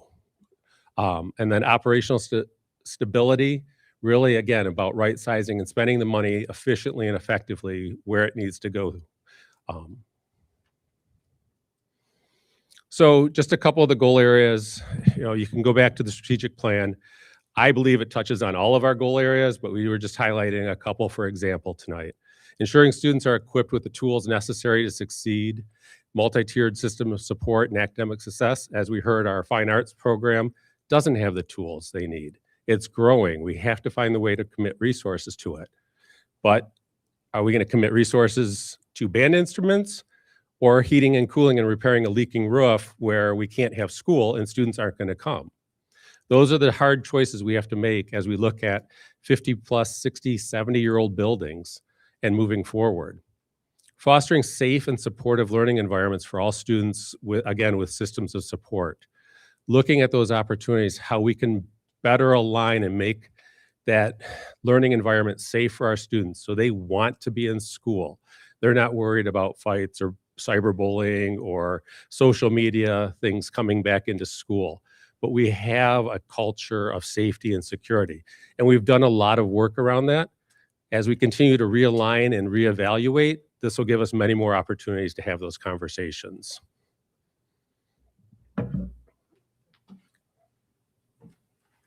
Thanks, Jeff. Next, we're going to have Dr. Devison come up and address some slides. Good afternoon to the board and to the community. I am going to focus on Dr. Krantz' report. As it relates to Dr. Krantz' report, we did get some findings, and so we don't want to point fingers about any of the things that were results from that findings, but we want to be able to say that we did address some of those concerns as it relates to from the report from Dr. Krantz. So with Dr. Krantz' report, we had focus A, which was strengthening the district identity. So in the strengthening the district identity, we are doing the strategic plan and doing a reimagine. As it relates to improved K-12 instruction, we are doing program evaluations throughout the district at all of our schools. And with the program evaluation, what that looks like is at each school, whatever program they're having, we throughout this year with the curriculum and instruction team, the principals, Oakland Schools assistants, and in addition to some partnerships with Oakland University, we are evaluating our programs and seeing the outcome. We've been meeting throughout the year, and at the end of this year, we will be able to say these are some of the things that are working, and these are some of the things that are not working, and what are we going to do to move forward. In addition to that, moving forward for next year, we're going to be doing things, monitoring and making adjustments as we go. As it relates to establishing district norms and systems and structures, we do have things in place, such as the district turnaround network, such as the building turnaround network. And please note, it's not a perfect system, but it is a system that we use to evaluate and determine what systems and structures are or are not working. As it relates to improving district-wide communication, we have been doing an outstanding job with communicating within our district and also with the community. We've had community meetings. We've had a family advisory committee that we've been in touch with. Are we 100? I'm going to say no, we're not 100, but we're definitely not a 20 or 30%. As it relates to E, where it talks about attract and retain highly quality teachers and also employees, curriculum and instruction, human resources, we have been working together to create and attract create an attract and retention plan. And with that being said, we did use some region RAG grant, which is the regional assistant grant, where we apply for that grant to be able to do at least at the partnership schools. And at the partnership schools, that would be Harrington, Whitman, Pontiac Middle School, and Pontiac High School. We're using the funding to try to get and attract highly qualified teachers and staff. Wanted to go to build and sustain a culture of care, respect, and safety. So we have a wellness plan in this district and a wellness policy, and it is a working document. We have a team and we need to meet more frequently, but we do have a team, we do have a policy. We have been working on restorative practices in our district, and we have been working again as a team to address that under the sustained culture, care, respect, and safety.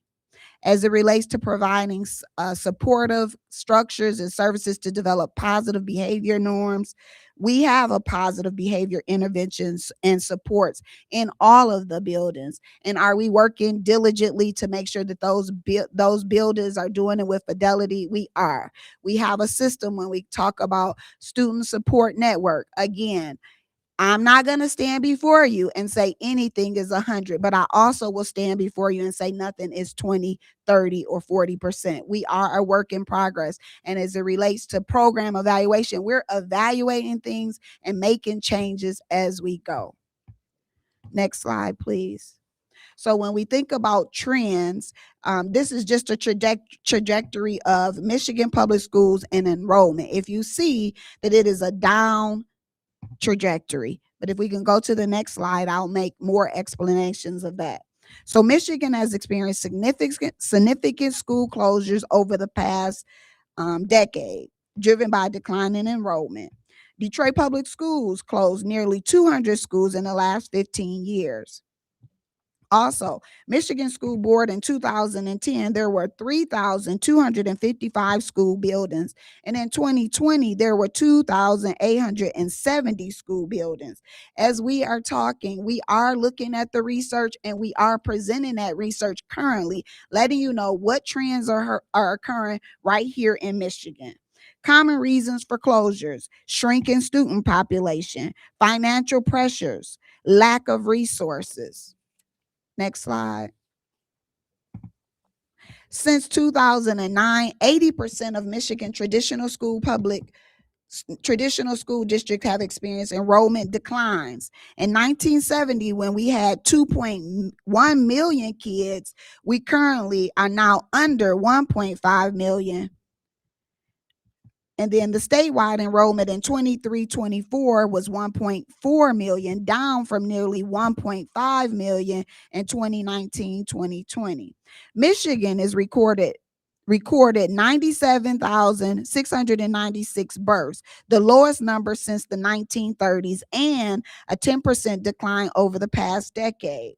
Again, providing research on why we're in the space and as it relates to declining enrollment. Next slide, please.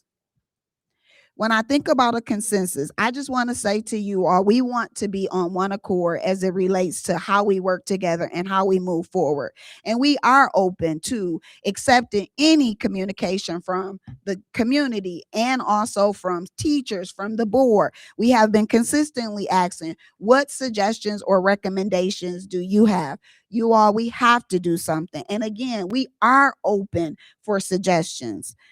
There can certainly be disagreements on what buildings need to be reallocated, but we hope we can all agree that something needs to happen.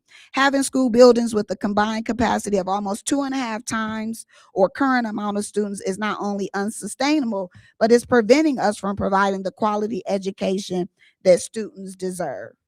And while there will be short-term inconveniences and people don't like change, we owe it to our students and to staff to become more efficient schools, be a more efficient school district, and put more dollars into our classrooms and investing in our employees.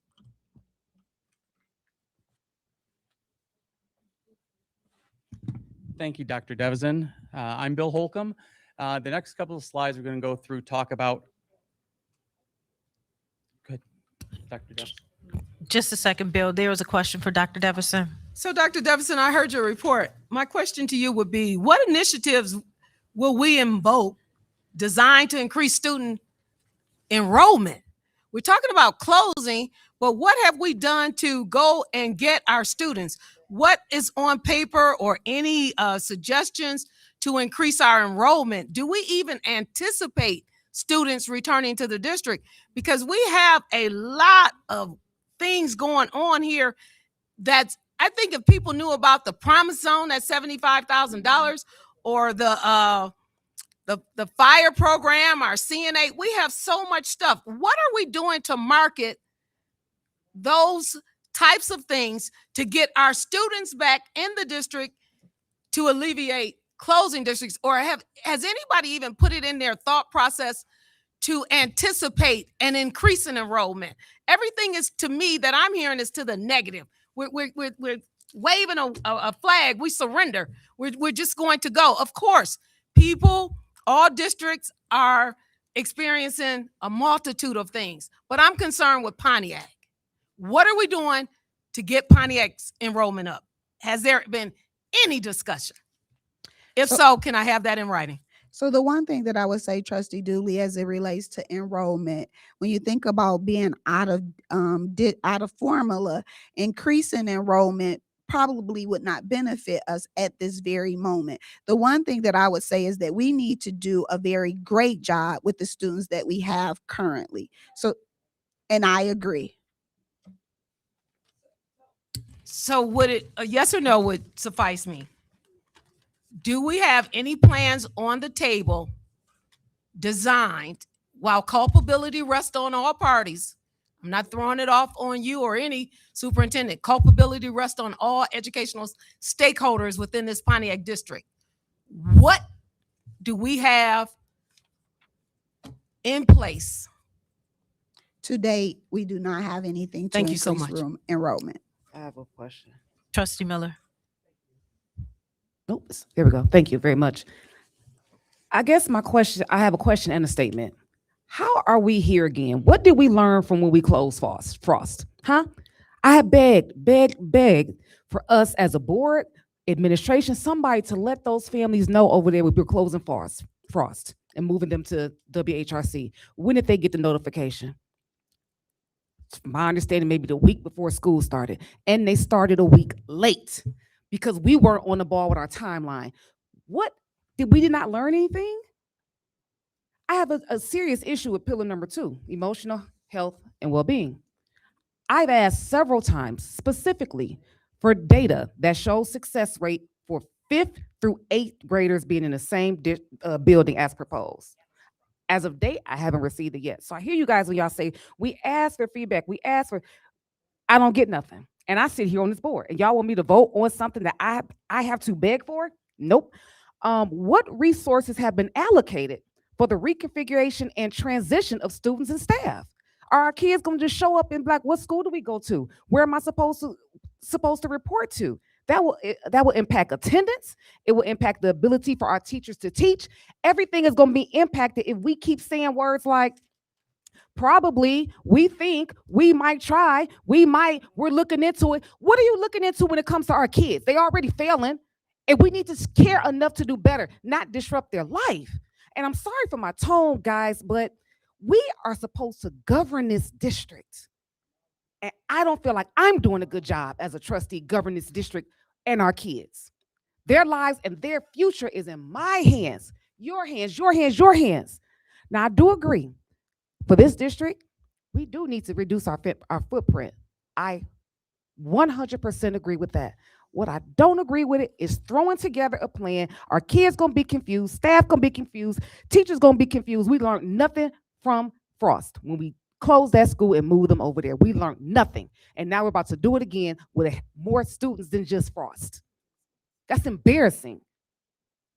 Somebody convinced me that we got a plan, a timeline, and our students will be in the place where they need to be safe with a transition plan instead of just showing up at a middle school.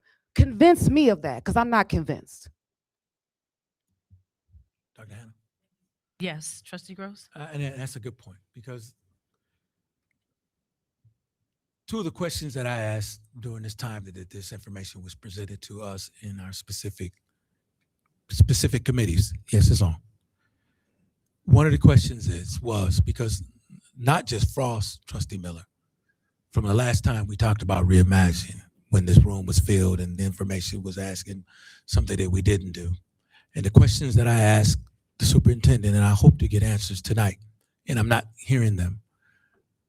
I asked, have we discussed this plan with the staff? The second was, have we discussed it with the families that will be affected in the community? I asked that question multiple times because I didn't want to be in a situation to where this room would be filled again. And because hear me on this, and Dr. Leverett, again, I'm saying to you, we have to do something. We have a total of what, 4,200 kids, close, 42, 43? Less than that now? Less than that? And we have capacity for 7,000, 8,000?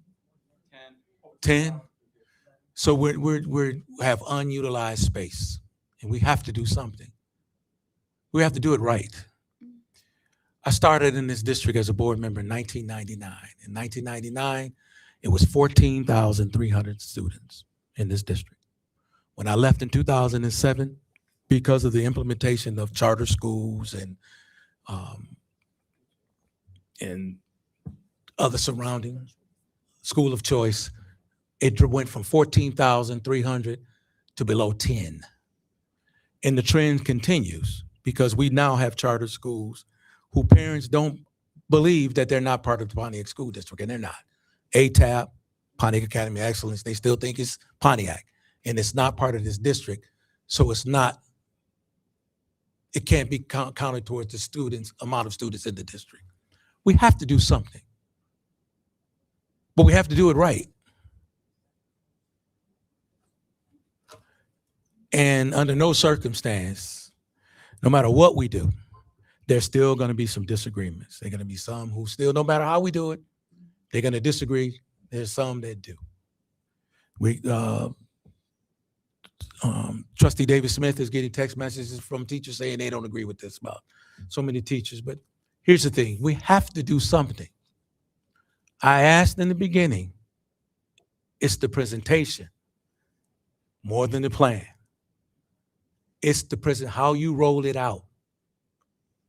And so I'm seeking some answers tonight before I make my decision. Have we discussed this with teachers that are planning on being moved? And have we discussed this with families in the community? That's important. I do want to address that, Trustee No, Gross. I want to hear that from Okay. the person that I employ. No worries. Thank you. So those plans are underway, Trustee Gross, but we cannot be, we have shared that information.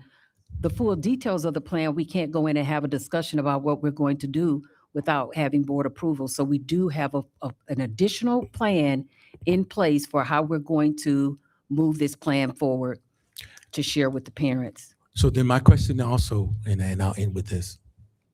And I apologize. I didn't mean to cut you short. I do not feel slighted. That was not my intent. I do not feel apologize. slighted. I publicly apologize. That was not my intent, but I really wanted to hear from Dr. Leverett. If this plan is approved tonight, right?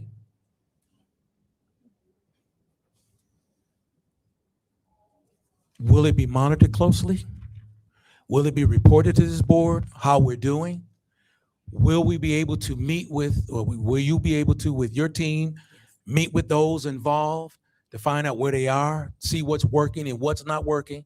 Because it's not written in stone that we have to maintain this if it's not working. Am I correct? That is correct. That if it's voted on and it's not working, we can come back to the table to do something different. Am I correct? That is correct, sir. That's what I needed to hit. Yes. Right? Okay. So I just wanted to make sure. Yes, yes. So, Because, listen, the most difficult part of this position that I've ever had as a board member in the 15 years that I've been around is closing schools. Because it affects that part of this community when a local school is closed. Because kids in that area go there. We've seen that years ago. We recently seen that now with Frost. And I know we have to adjust. We have to because of the unused space, and we're wasting money. We're wasting money that can actually go towards something different, like teachers and fine arts. These are things that we can rebudget it based on the money that we hopefully will be able to save if once the decision is made and it's working. But it takes everybody to get this thing to work. Absolutely. Dr. Okay, Leverett, do so- you mind if I speak to the schools that we did meet at already? Or would you like for me to wait No, on it? that's fine. Trustee Miller, I want to respect your hand, so if you would like to go. Yes, please, thank you. Trustee Gross, what I'm hearing, and Dr. Davis, I hope she has some answers specifically, but what I'm hearing is not a plan. And there is nothing quantitative in anything that I've read or this board has been presented that we can monitor and see if it's being successful. And I understand that we can adjust as needed, but how are we going to continue to shuffle our children around if we don't have it right now and the building is already closed? We can't go unlock it and then have our students come back until we figure it out. We have to figure it out now. We don't have to. I am tired of I'll get back to you. I'll follow up with you. I'm still waiting for success that 5 to 8 year olds is going to be safe together in the building. Fifth to eighth grade. And I'm on this board. I still don't have it. So I'm not hearing a plan at all. I'm hearing some words. I'm hearing some schools are closing, which I agree with because we have to reduce our footprint.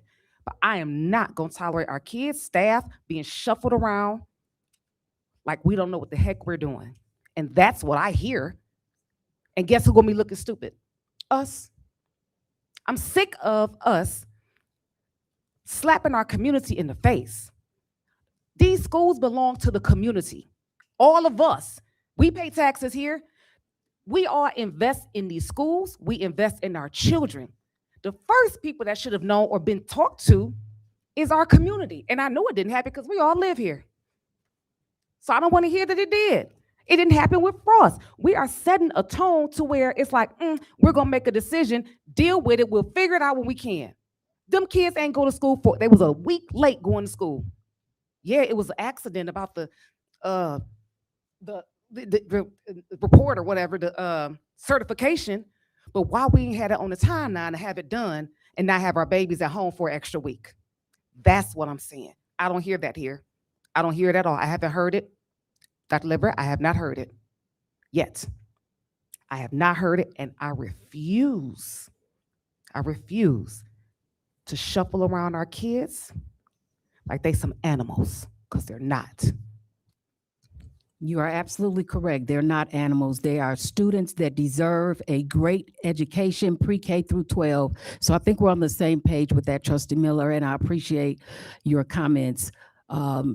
Dr. Devison, please move forward. But what I will do, Trustee Miller, is the information that you requested, it is in the resources pages as well as the information, Trustee Dooley, that you requested about the data and the research. I will print those off because I did forward those to you via email. And this presentation at the end, the community will be able to see where that information, where those resources are, and you can click on those links and take a look at that information. Secretary Davis Smith had her hand up. Dr. Leverett, I understand your recommendation for this, but as I stated earlier, for me, I know my community, so that's why last year I had asked for us to have a town hall meeting about this. I asked for us to do pop-ups in the community during the summer because we say we're transparent. I felt that was the way of being transparent, and that was how we got our families to understand why we were going out for the bond and millage to begin with. But what our families don't understand is during COVID and things like that, the cost of the materials that we needed to use and things like that is part of the reason why we probably can't finish the schools that we were, because it was the amount of money that they set aside was for those, was this amount. But once COVID hit, it became this amount, which made the products go up, which I understand funding and things like that. So I understand the reason why you want to do this. But I work for the community. I work for our staff, and that's why I was elected to be in this position. And I feel like we didn't get the communication out to our families where they're understanding what it is you're trying to what you're trying to do. But I understand you saying that we can't do it unless we vote on it. But had we put this out last year and during the summertime and things like that, and you were giving them the footprint and things of how you wanted to transition our schools to how you feel that it would help us with the students proficiency going up and things like that, how you explained it to us, I think that they will accept it more because they understand that we have under usage. I believe all of us understands that, but and that would save us money. But I think that the parents, because that's who I'm getting text messages from today. I've received messages and phone calls from teachers saying that they didn't agree with it, but the parents is who's saying something. And that's why I was saying that we wasn't communicating and being more transparent on how you wanted to set it aside. I know you had the listening sessions, but that's not how our people work here in Pontiac. We have to go to them. A lot of people feel like, oh, they'll be on Facebook and things like that. But if you don't have pictures or something that grabs their attention, they're going to go past that too. So to me, the most effective way was to go into the community and put up tents and bounce houses and, you know what I'm saying? And to let them know, oh, we have the preschool. We still, because they was misinformed about that. They thought we wasn't having preschool at all. So we had a low enrollment of preschool because of it. But we have to be more intentional and actually go out into the community and tell our parents. One thing that bothers me about it is because I have a 13-year-old grandson who is autistic, and I know change for him, even at 13, is still complicated for him as a 13-year-old, and he's high spectrum, but he internalizes things a lot. So I'm sure that we have students like that as well. So for them to have to, bring them and change them to a whole different school, and that's why I believe that our parents are reaching out tonight to us to say that they didn't have a voice in this concerning their children. So that's what makes it difficult for me with this, is because I just feel like we should have been more transparent. I know, you felt that you were because of the listening sessions, and you put the poll out for the parents to respond, and you got little feedback on those We things. got 41. Yeah, and that's why I believe that we should have went out into the community and did it that way. Thank Trustee you. Miller. When we discuss capital planning and the future and sustainability of this district, being that we had a bond and a sinking fund, there's a state law that requires how the money is spent on brick and mortar based upon what was put on the ballot for those two, the bond and the sinking fund. I understand that we have older buildings. We are aware of that. But what was the results from an independent evaluator that showed where we should go, how we should fix our buildings? Don't fix this one. This one may have lead. This one may have asbestos. So what was the result from an independent entity that evaluated our buildings and schools to make sure we are investing in the right buildings for sustainability, not this year, 10, 15 years down the line, capital planning? And that's what we ought to be doing. That's why I'm asking these questions. We have to look forward to the extension of this district, not next month. So the buildings that we are closing, what did the evaluators say that influenced the decision to close certain buildings? Like the ones that is proposed to close now. I just want to make sure the bond and sinking fund money, according to law, Right. is being spent on buildings that need repair, but if we repairing this building, right? Because it's the one, I- we repairing I- this one. But evaluators say like, no, don't repair that one because that is sitting on asbestos or something. So why are we repairing? I just want to make sure we are repairing the right buildings and moving our students and staff into a safe environment. So, but it sounds to me you're asking two questions, and that's why I asked. You're talking about the current buildings now that we're seeking, because there was a plan that was implemented, right, Marv? Before I got on the board in 20, because the bond was approved in 2019, and it was discussed within that plan what buildings that should be refurbished, because others could not. Am I correct? Facilities condition assessment. That's correct. And that happened prior when the bond, that you had to implement that in order to get the bond to show what the type of work you're going to do and where. But you're talking about the current buildings, why the decision was made to close the current building.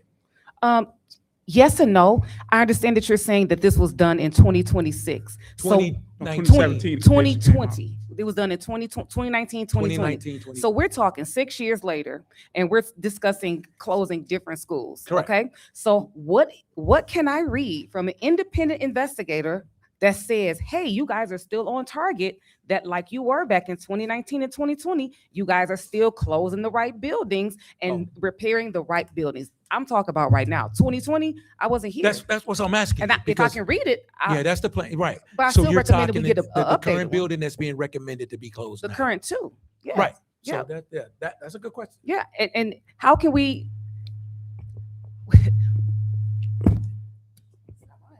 Oh boy. Yeah.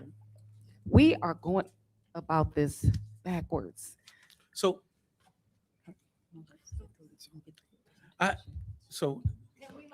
Can we No, but- finish hearing the but presentation? it's- Because this- I'm sure some of these questions and comments that we have, this team can answer. And I at least want it to be said. I want it to be heard. That's why they're here. Whatever we decide how we're going to vote or whatever that's going to be is fine. But I think we owe it to this team as well as the rest of the community to hear what we're talking about and to answer these questions, some of these questions that have come up. Point of order. Everything that's being said is important. So we might just have to take the time to hear, because I would not want it to be said. I'd be remiss to say he had something to say. We cut him off. So, and we will allow them to talk. Absolutely. But I want to hear what the board members said, because I don't know if people know, we don't get to talk on the phone. We have to follow OMA. So oftentimes we're reading information. So when we come together, this is a lot of where our discussion comes. So I want to hear what my colleague has to say. And thank you. I thank you. And this is why, and Madam Chair, no disrespect to you and as No the chair. disrespect at all. Here's where I'm going and why. When we're speaking, some of the issues or concerns that we may have as it pertains to any subject, not just this one, Mhm. right? It gives you a feel where we're going with this vote. Mhm. Okay? And here's the thing. If it appears that this thing is not going to pass, there's no reason for them to continue to discuss. If we're discussing this amongst each other as a board, you hear some of the concerns. So then my question as it pertains to what's next, because we're already hearing what we disagree with, what we don't like.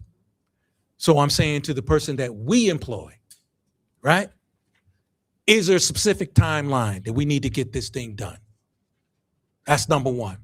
Number two, based on what is being said by board members, right? Some of the questions like meeting with staff and some of the teachers and the concerns and the people in the community, how we need to roll this out to the community. Will that be done? And if so, how would that affect the timeline? Because I don't want to continue to hear from staff if we're not going to vote on this. I've been an advocate of talking with the board and seeing where we are as it pertains to items that's placed on the agenda. Because this is about business. Right now, this is about discomfort, unease, mistrust. That's what this is about. And so if we call for the question now and you don't have the votes It matters not what's being said afterwards. No, You understand what I'm saying? I totally So this is understand what you're this is saying. where I'm getting. This is why it's important. So we need to hear the answers to the questions. What is the timeline? If we don't vote today, all right? Yeah. How would this be rolled out if we don't vote? Because our superintendent here are concerns. How is it going to be rolled out to the community? Because listen, I'm not comfortable with voting on something. When I asked the question months ago, when it was presented to me in the committee, I asked the question, and I totally understand what Dr. Leverett says, but I don't think it has anything to do with us voting before this issue can be rolled out and discussed. I don't. Mhm. Just as we were informed, the community and the staff should be informed. I asked that question because I didn't want to go through what we went through months ago when we had major news people here and this room was filled and it was crazy outside because the way we rolled it out when we were talking about ITA. I said, I don't want to go through that again. I specifically made that point. Yeah. So now my question is, if it's not approved tonight, how is it going to affect the timeline? Right? Mhm. What we're doing? What's the rush, if any, and why? And how is it going to be rolled out to the staff and the community? Yes. No, Trustee Gross. So that's where I stand. So No, I totally understand, and I'm not saying there's anything wrong with what you just stated. Because there were a lot of Point of valid clarity, questions that point of was- order. Trustee, President I'm Hannah, sorry. you don't think that should be answered by superintendent? No, I'm not saying she shouldn't, but I'm explaining why I made the statement that I did. Let's finish hearing the presentation, because there were several valid questions that were asked amongst trustees just in the conversations that were going on. So what I was saying is, because as I watched these gentlemen and this lady standing up here, it looked as though they wanted to insert and answer the questions, but because we kept talking, they respected us not saying anything. That's just by me watching up here. So I'm wondering if some of the questions that was posed, if they had answers too. I totally understand everything else you said, whether it's discomfort or whether this moves forward in a vote. But I think what's worth hearing is if there are answers to some of these questions that we have posed, that I think they should provide answers, because I want to know. I want to know what some of these answers are. And so that was my reason for saying, can we at least finish hearing the presentation so that they can at least attempt to answer, maybe in their presentation, they could answer some of the questions that we had, which are all valid.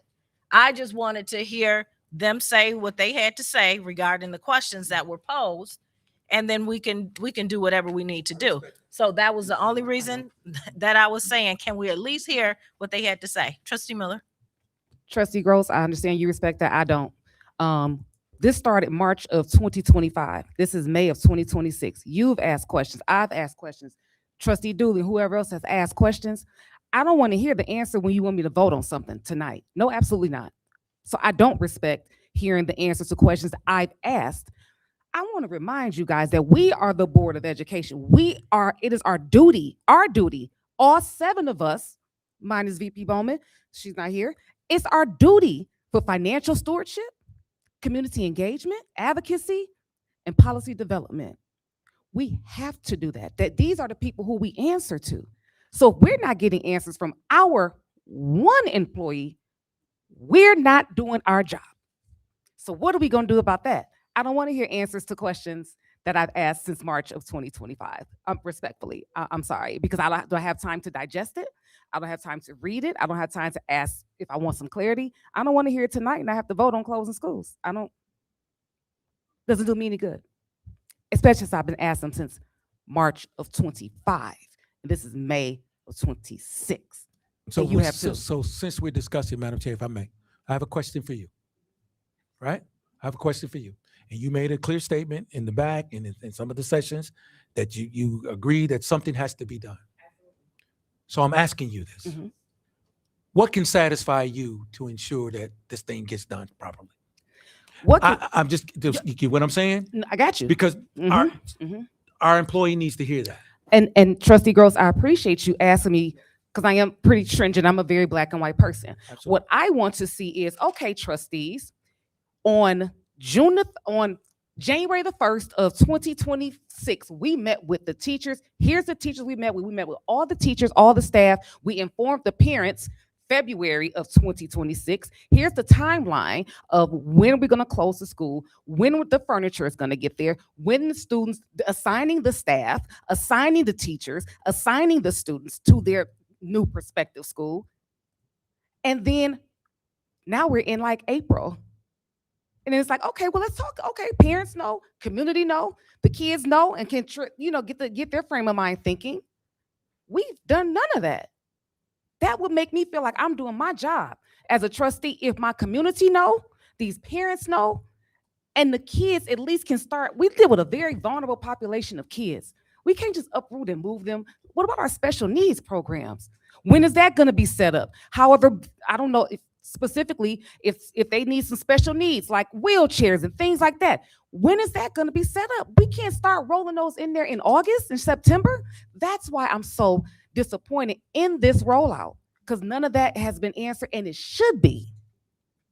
It should be. And one of the questions that I also asked during my session was, Can I jump in after you? yes, I didn't know you wanted to speak, Marcus. Well, I'm just saying because we kind of, no offense, but we kind of going back and forth. No. Just keep in mind, we do have our community here. Right. We're at a board meeting. If we want to deep dive into something, I think we need to pull this from the board meeting and put this into one of our general governance meeting. So then we can have more in-depth conversations about this, because currently right now, we have a presentation and we're supposed to take action. I from hearing everyone's reply and responses, and even some of the comments from the audience, we might have some online as well. It sounds like it's not ready yet. This board is not ready yet. And if that is the case, I know information has been shared. We've got our presentations. The board has received their presentations. This has been kind of talked about for a couple of weeks now, but it still sounds like there's some uneasiness about moving forward. We can all agree that changes need to happen. And it sounds like we can all agree that we need to get it out there to the community. I agree that, the number of students is declining. That there's I'm not. Let's call the vote. I'm gonna make a motion on the floor to table the strategic vision work plan. I support that. Until when we got a week. When is our next board governance? Well, we have board retreat next week. That was what I was going to say, that I had asked that we discuss this matter at board retreat because we had 3 days. So my question would be, at what point are we going to involve the community to get their responses? So that would be the community, all educational stakeholders. At what point are we going to allow them to be active participants for us to sit and look at their digest, regurgitate what they have stated? In addition to those things that she said, I would like to see I just want to move this along though. I would like to see this agenda to the another agenda. sign-in sheets from those persons that you spoke with. I'd like to see all that documentation. Then it validates when, just like Secretary Davis Smith gets text, mine is blinging too. So we I would do like have a that. motion on the Yeah, floor. we do. Yeah, I move that we move this topic of discussion till next week for our board retreat. To have discussions there, and I also ask that any board members that have additional questions to send that information out or put that in the email and send that to the superintendent. And let's task the superintendent to reach out to her staff to provide those answers. I would like to also add a timeline on this. I do too. That's why I need to know what is my thing is, given this information, and we obviously know we got a new school year coming up. The timeline for me, we need to know exactly how long this is going to take. I guess let's put a date on it. As Trustee Miller would say, let's put a date on this. How much time do you need? Do you need a month? Do you need 2 months?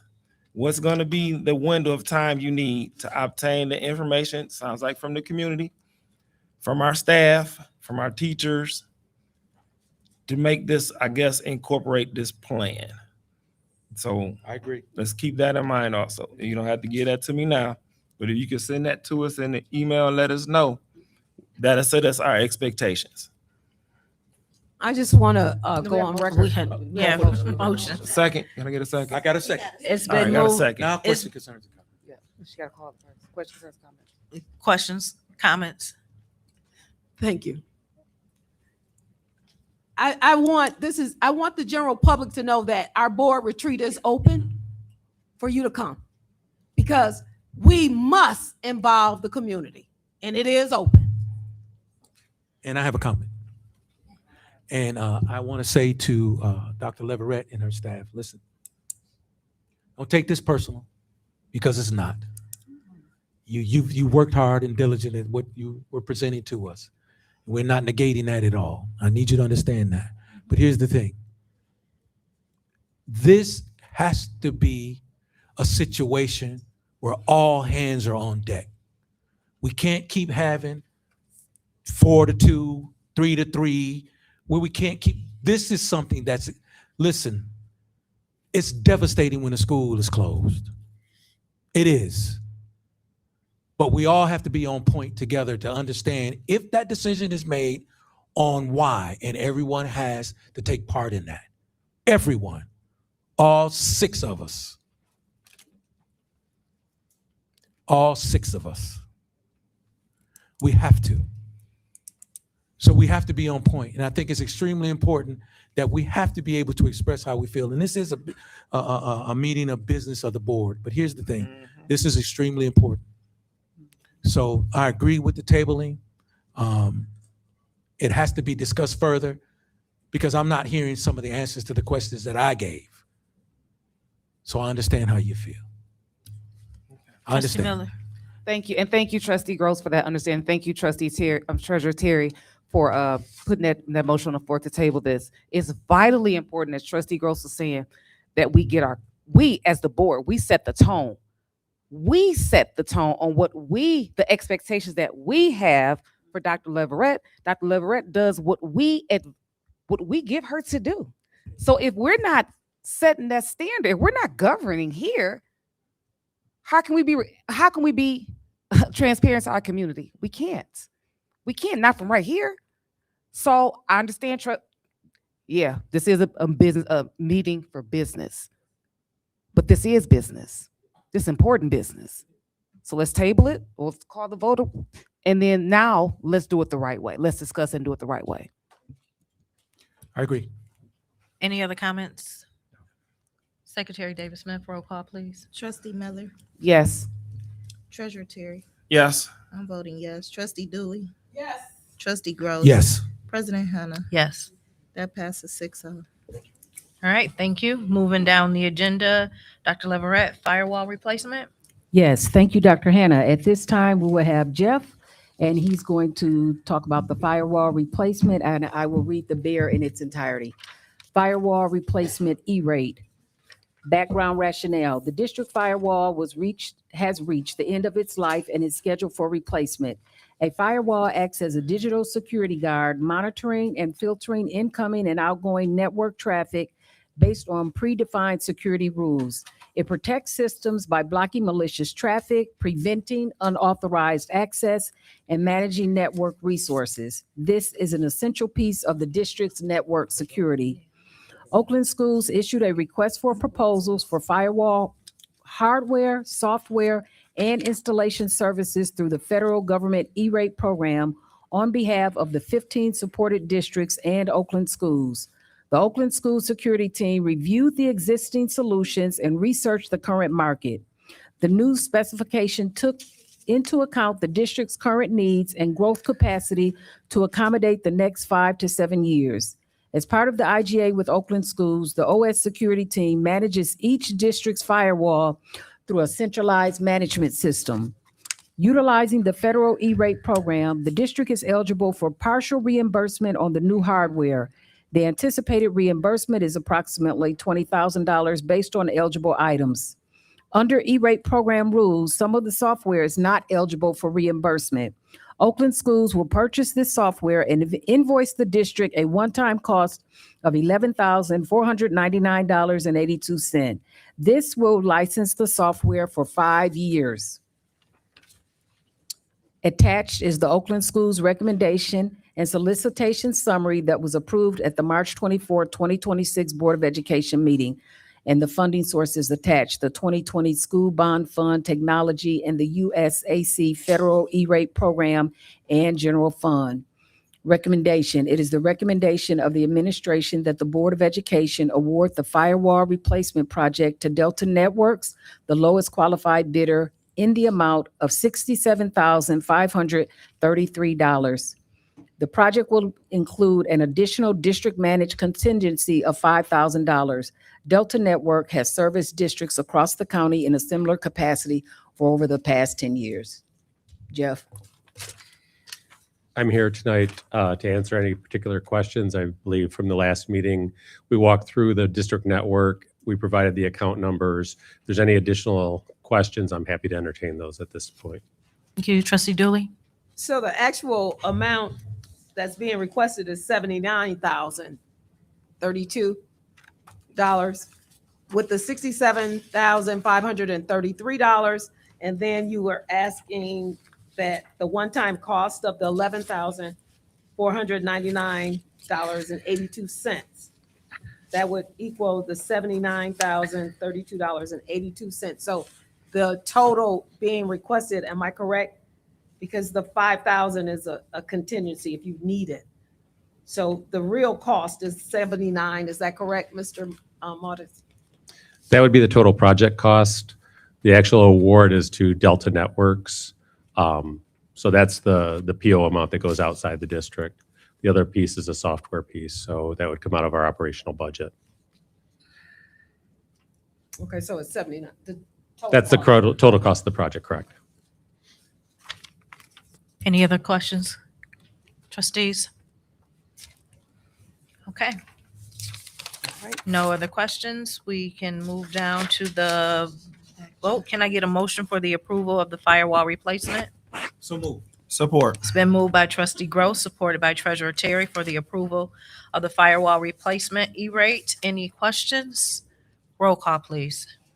Treasurer Terry. Yes. I'm voting yes. Trustee Dooley. Yes, yes. Yes. Trustee Gross. Yes. President Hannah. Yes. Trustee Miller. Yes. That passes 6-0. Okay, thank you very much. Thank you, Thank Jeff. you. Gotcha. All right, moving down the agenda to finance items. We'll start with the finance report. Oh, I'm sorry, Dr. Leverett. Thank you, Dr. Hannah. At this time, I will turn it over to Catherine, who will provide our financial report. Catherine, how are you this evening? Good. All right. Good evening, board. I'm just going to go through the March financial statements year to date, and we'll have the April at the next meeting. So if we go to the first slide. Excuse me, President Hannah, just one quick before she starts. One document states that she's the interim CFO, and one document does not. Is she now the interim CFO? So this states, and maybe we have two different people. Catherine, I'm not going to kill her name, Kercorian, interim CFO. Yes, that was the role that I was hired as. It's in the contract. Girl. Do you, and I can provide the contract. You've been on several things, and I just happened to was going through. I've never seen you even being acknowledged as the interim CFO, and I've been here for about 14 months. So to see it on one document, I guess the lack of consistency would be a concern. So either you are or you aren't the CFO. Yes, that is my role.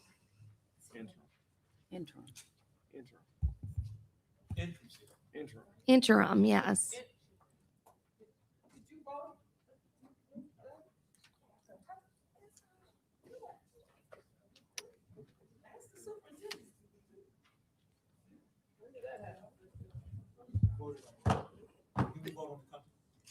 Correct. No, she's not the CFO. She's interim. It's in print. For the record, it's in print. Naming her as our interim CFO.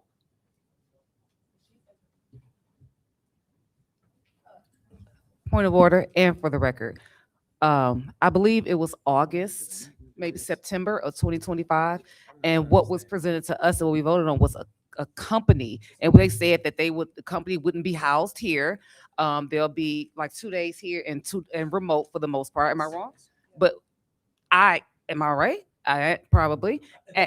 That's my understanding, and so it's alarming to see her reference. No offense to you, Catherine, her reference as a CFO. And again, it's the inconsistency that is bothersome, where it poses questions from the board. If we vote on something, the consistency should be there from our superintendent. It's a little bothersome to me. Why can't the question be asked, how did that come about? That's okay. I was just giving the background. just We didn't vote on it. I'm just asking, How did that come about? She said it was in her contract. Well, That's what Catherine okay, says. But that's not what was presented to this board. So I would like to address the superintendent through the chair. Could you give me a brief synopsis of when and how Ms. Catherine became our interim CFO when we did a contract with a company? Because this would imply, and I may be wrong, this implies that we have hired her as our chief financial officer, as an interim chief. And then last week, the last meeting, we knew that the gentleman that left was back. Jim Graham was back. I'm not understanding how we're having all this movement, but I can't get an audit. And it's not can't, it's can't. I can't get an audit. I've requested an audit, but we're doing all of this movement financially. How so? Can I I mean, note, I'll can I note regarding just for a quick reference, can I note regarding the audit? For those that are not aware, this topic has been discussed. It has been brought to the board for a vote, and it did not pass. This is regarding the audit, the forensic audit that keeps being put out there. So just note that this has been brought to the board. We did vote it down. Therefore, it was a dead topic. However, it seems like the passion is still there, and we are still waiting for specific, direct, concrete evidence on what specifically we're going to do the forensic audit on. And that has not been received. It's been requested, it's been asked, and it has not been received. So trustee, So just keep that in mind as we move forward. A forensic audit is not something nice that needs to keep being put out there in public. so in I'm not relationship to finished that, yet. So when you continue to hear that, it makes your district look bad. It continues to drag your district down as if we're not doing what we're supposed to do. And some people feel that way. Some people do. But until we get that information, until it comes across my table, I'm going to keep ignoring this forensic audit. For number one, it's really not in our budget. We had this discussion. Number two, we don't have no concrete evidence. And number three, it keeps getting thrown around like it's just loose change and somebody's waiting to pick it up. So I'm just a little tired of hearing about it. I'm sure some of the community is tired of hearing about it too. Until we get that change, I'm asking that we kindly remove that forensic audit from being thrown out there in public. So, If you want to put another vote To, on the floor, I have no problem with in doing all due another respect, vote, trustee, but you that had to information vote, that you want, but you had to vote. am I allowed to tell what was spoken to me in closed session? See, No, so you cannot so speak. don't cannot come out speak. here thinking you're cannot going to speak. say something to But me you cannot speak like on I'm closed not. session. That's my point. But you know exactly what I'm talking about, and if you be real about it, you know we need an audit. Trustees, I am can being we real stick to, about it. right now, we have So, Catherine y'all, here to point- do the continue to move finance forward. report. Let me clear this. Point of order, Excuse point of order. me, trustees. We need to, I'm sorry, point of order. We are on the agenda with the financial presentation. So point of order, financial presentation, which is on the agenda where we are right now. That's We need to correct. proceed. That's good. Okay, thank you. Thank you. Hello. All right, so the first slide here is our general fund, budget to actual. And so what we see is we have our local revenue, which is at $42 million. That consists of our property taxes. As noted, we're out of formula, which means that we collect 18 mills for property taxes and then about 6 mills from homestead. So that's what our main dollars that come in, and that comes in, when summer taxes are collected. So that's why we're at 92% of our budget at the current time. State is going to be our state aid that we receive. We have state aid formula, at risk, special education. We have some transportation dollars that are in there, and that really makes up the 17 million. We're at 75% through the year right now in March. The state, we're only at 59%. And that really is kind of driven of expenditure reimbursement because we get reimbursed as the costs incur. So it's sometimes the timing is a little off on that, but we still expect to end up where we're at the budget there. Federal is going to be our federal grants that we receive. We're at 71% of budget, which would be a bit higher than last year. But what's included in that number is we received $5.9 million for the EV grant buses, which we have offsetting expenditures below. We also have grant dollars that will help subsidize the EV hub of about 3.6 million that came in. So, So that's about $9 million. My apologies. So that's about $9 million that I can't talk and look at it. That is grant funded. So did you back that out of the expenditures so it can reflect an accurate fund balance? Did you back the $9 million out? So basically the 5.9 million has already been spent because it was Right. for the second fleet of buses. Right. Yes, for the EV hub, as we expend it, it will allow us not to use as much of the sinking fund as we get through there. And yes, if we do not spend it all, it would be deferred and Okay. saved in fund balance. Yes. Okay, I just want to make sure our fund balance is accurate and Yes. doesn't reflect like grants, and so it doesn't appear that it's more inflated than what it actually is. Right. Okay, Right. thank Right. you. So we will defer that if it is not spent. And Okay. all anticipation is that the hub will be done by June 30th. So that's where we're at right now. But we will continue to monitor that. Okay. But yes, good point. Thank you. Thank you so much. Okay. Then we have our other financing sources, which usually consisted of our tax anticipation note. And then we also have, what else did we have in there? Let's see. ISD, some other grants that we received. ISD was basically the main item coming into that other financing sources. So that's our total revenue to date at 77.6 million. That puts us at 77%. Again, we're 75% through the year.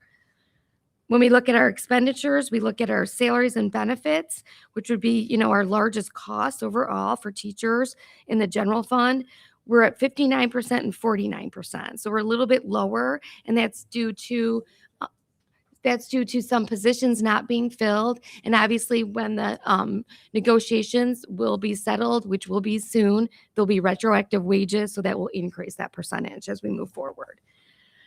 Purchase services, we're at 52% of budget.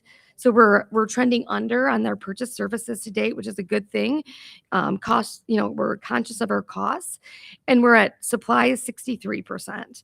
Debt service, we're at 80% of our budget, and that really has to do with we did have tax anticipation notes this year of 4.5 million. We paid those off early, so that's why we're at that 80% of the budget at this point in time. Capital outlay, again, it appears we're over our budget at 106%, but that really is offset with that 5.9% revenue that we received from the buses, and then we had the 5.9 million in expenditures. So that's really why we're at 100% of our budget at this point in time. And then I think if we get to other costs, we are at 1.6 million, which is about 58%. So in total, to date, we're trending at 59% of budget to date, which is a little bit lower than the 75%. Still keeping our budget intact. This budget is the First Amendment budget, anticipating we will end up at those costs at year end. If we turn to the next slide, this is really just an informational slide to let everyone know what's in revenue in the general fund and what's in expenditures. So that's really if you go through that. And I kind of touched on that just now. So if we move to the next slide, what this slide shows us is our revenue in general fund and how it comes in. Sorry about my voice. So basically we can see property taxes is our bigger source of revenue. And we get that in August and September. And then we can see as the year moves on, our sources of revenue decline. So we have to make sure we're conscious of that and save those dollars so we can get through the end of the year. All right. And then we go to the next slide. So what this slide is nice, it kind of shows our revenue and where the sources come from in a pie graph. So really what we can see is 55% is property taxes, 22% is state aid, and 18% is grants. So that's basically 95% of our revenues that we have coming in. So this pie graph gives you a nice view of that year to date. If we go to the next graph, we'll see the same on the expenditure side of things. So what this does is it breaks out if you want to just go back one more slide real quick. Okay, so this is the expenditures. And so what we can see is that we have broken out instruction, pupil services. We have general admin, improvement of instruction, office of principal, fiscal services, maintenance, transportation. So it breaks it down in a nice pie graph on where all of our dollars are being spent. If you look at it, you can actually see that over 85% of our dollars goes to student education and supporting it. And so that's a thing to be proud of for the district. And this really is an example of how you can see that in a nice area. If we go to the next slide, we broke this into two graphs. So we have a rolling 12 months, but this first graph, really, if we look at it, if we just kind of want to focus on our cash balance in the general fund at March 31st, it's $41 million. What does that mean? That is about 4 months of our annual expenditures, because our annual expenditures are about $104 million a year. We also have restricted dollars in there, as you were just speaking, with the fund balance, the 3.6 million, that's not for general operations. If we back that out, it comes to about $8 million or so. So then we're a little bit lower. We'd be at 32 million. So that says we have about 3.5 months on hand of in reserve for expenditures as we move through the year, just to put it in perspective. All right, and then if we just go, the next graph is really just the first few months of the year, so I don't really need to touch on that. We go to this one. This is the tax anticipation notes. So really what the message is of this graph is the district in the past would have to issue tax anticipation notes in July and August because of the fact that we don't collect those property tax dollars until August and September. So you can see in previous years that we would have been in a cash deficit if we didn't issue those notes. As you can see, as the years go by, we've planned appropriately, and now we're at a state that we don't have to actually issue those tax anticipation notes. If something's unforeseen, and we do need to do it as we move through the year, we do have that authorized to do that. But as of right now, we're planning not to do that. And that does save us costs on interest. It saves us costs on issuance as well. So the district has done a good job in positioning itself as it moves forward. I'm sorry, could you repeat that about the TAN again? So the tax anticipation notes? Yes. So basically the tax anticipation notes, we needed to issue those in the months that we weren't really receiving those property tax revenues. So we were a bit short in July and August. So we would pre-issue notes in order to collect our property taxes early. And so now we don't have to do, we're in a position right now that we don't need to do that in this year. Okay, that's what I wanted to hear, that Mhm. we're in a position where we don't have to do that anymore. Yes. Okay, thank you. Mhm. And in the past, the TAN has been quite high. Yes. Mhm. Sometimes, I think a couple times, the 10 to 12 million. Yes, it started at, yes, you're right, about That's correct. 15 million. About 10, yes. Previous year, 7 million, this year, 4.5. 4.5, and it's slowly dropping. Yes. Thank you. Mhm. Yep. Trustee Dooley, did you have a question? I was just trying to get clarity. And I don't remember from social studies whether it's the axis or the one, but the colors. I see the months and I see the millions. The color is representation. Can you help me out? Of the year. So when I look at the month of July, we're saying so for 24, it would be 6 or 7 million. And then the turquoise talks about 24, 25. Are we, I'm not understanding. Yeah, so this would have been, we would have been in a deficit here without a tax anticipation note in 2021, 21, 22 as well. And then as we move through, the years, we can see that we without the tax anticipation note, we were in a positive cash position. That's really what it's trying to exemplify. Trustee Dooley and Catherine, please correct me if I'm wrong. These are predictions, historical cash information if we did not have the tax anticipation note. So it's showing the justification on how we have spent the tax anticipation note, the TAN, and what months did we utilize it the most. And then now the prediction for April, May, and June is that we will not have to utilize the tax anticipation note for 2025, 2026. Yes. That's what that is. Yes. Yes. Yeah. And the next slide basically shows what it looked like when we did have tax anticipation notes. And now we're at a place that in this year are basically that would look the same because we don't need it. All right.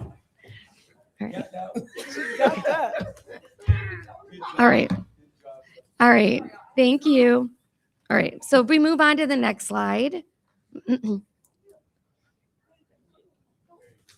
So this is just an overview of the cash balances. So we already went through our cash balance in the general fund of 41 million. Our total bond debt fund, which we'll speak to as we move through the slides, is 6.2 million. Sinking fund is 5.2 million. Again, that's for capital improvements, security, technology. And again, the bond, then we go to the bond series fund, which we've spoken about, and that's for capital infrastructure, which the main goal of that currently is Rogers infrastructure renovation. And we'll see that as we move through the slides. We have food service with the fund balance, and we have internal service fund, and then we also have student activity fund. So in total there, we see all of our funds at $70 million in total. But again, that needs to be taken into perspective as we move through the operations of each of those funds. So the next fund is our bond series fund. As we can see, we have year-to-date 18 million. 0.4, and that was the series 3 that was issued this year. So we have that full amount that we're showing as revenue to date. To date right now, we just have $2.9 million spent to date. We have Rogers in there, which that's why we have the $10.6 million budget, because Rogers is slated to come into fruition by the end of the year here. So then current to date, we have a surplus of million, but as we go through the year, that will end up looking like 7.7 million, but still Rogers will go on to another year. And those dollars, any excess dollars that was approved by the voters will go for infrastructure. All right. And again, this is just to show us our cash balance at March 31st, which is $17 million. Okay, and then if we keep moving through. Okay, if we can go one more slide. Okay, sinking fund. So this is our sinking fund that we were just discussing. So again, that's building improvements. We can use technology, maintenance to use of these dollars. Currently, year to date, we have $3.1 million collected, and we've spent $634,000. A lot of that had to do with the wrap up of the middle school, high school, and Harrington. The 7.9 million, a large portion of that was slated for the EV hub, about $3.6 million of that. Again, as I was just speaking to, we were able to receive some grant funding. So hopefully we will be able to alleviate those dollars to be spent elsewhere for the district as well, with the needs we've discussed previously. Yes. For you. On the sinking fund page here, why does administrative have a line item for 15,000? What does that represent? Because it's right in the same expenditures as repairs and miscellaneous. So I don't believe I've seen that before. If I have, my mistake, but can you tell me what that line item of $15,000? Yeah, is that would basically be overseeing the projects. So we have like the project manager? Yes. Okay, thank you. Mm-hmm. Yes. All right, and then if we go then to the next page, this is just a cash flow again to show where our cash position is at. So again, at March 31st, the sinking fund is $5.3 million in it, which I just spoke to in the previous graph.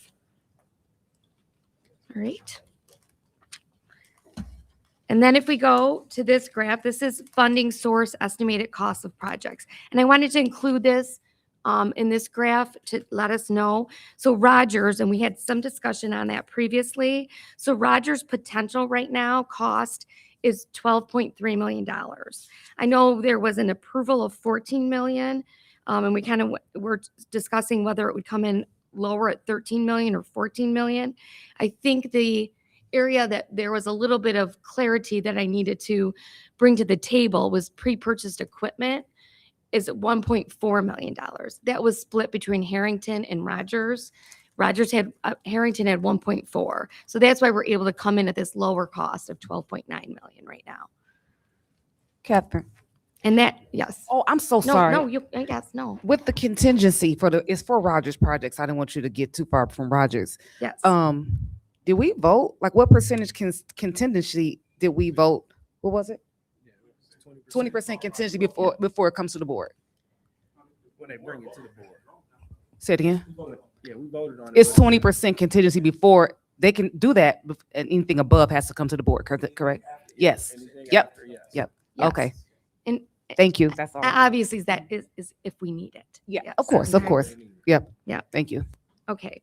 And then the EV transportation hub at Frost, that's like I had indicated, right now we were able to receive that Section 74B Clean Bus Energy Grant.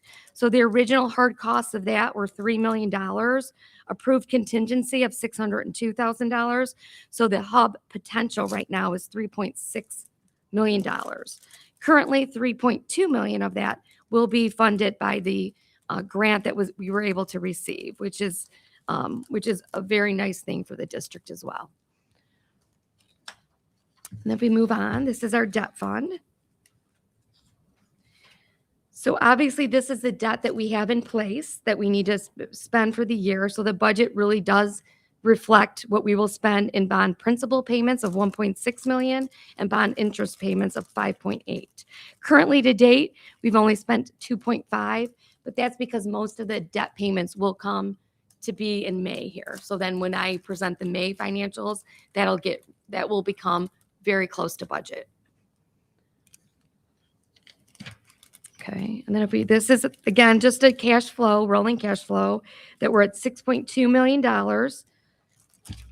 And And we will need those dollars, obviously, to pay the debt for the year, including the interest.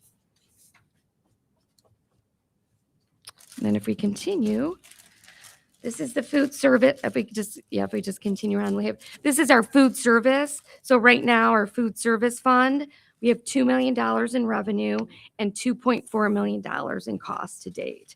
So we're running about a $328,000 deficit. But our intention, hopefully, is to break even. And if we don't break even, the general fund will need to transfer funds into the food service to make sure it's made whole.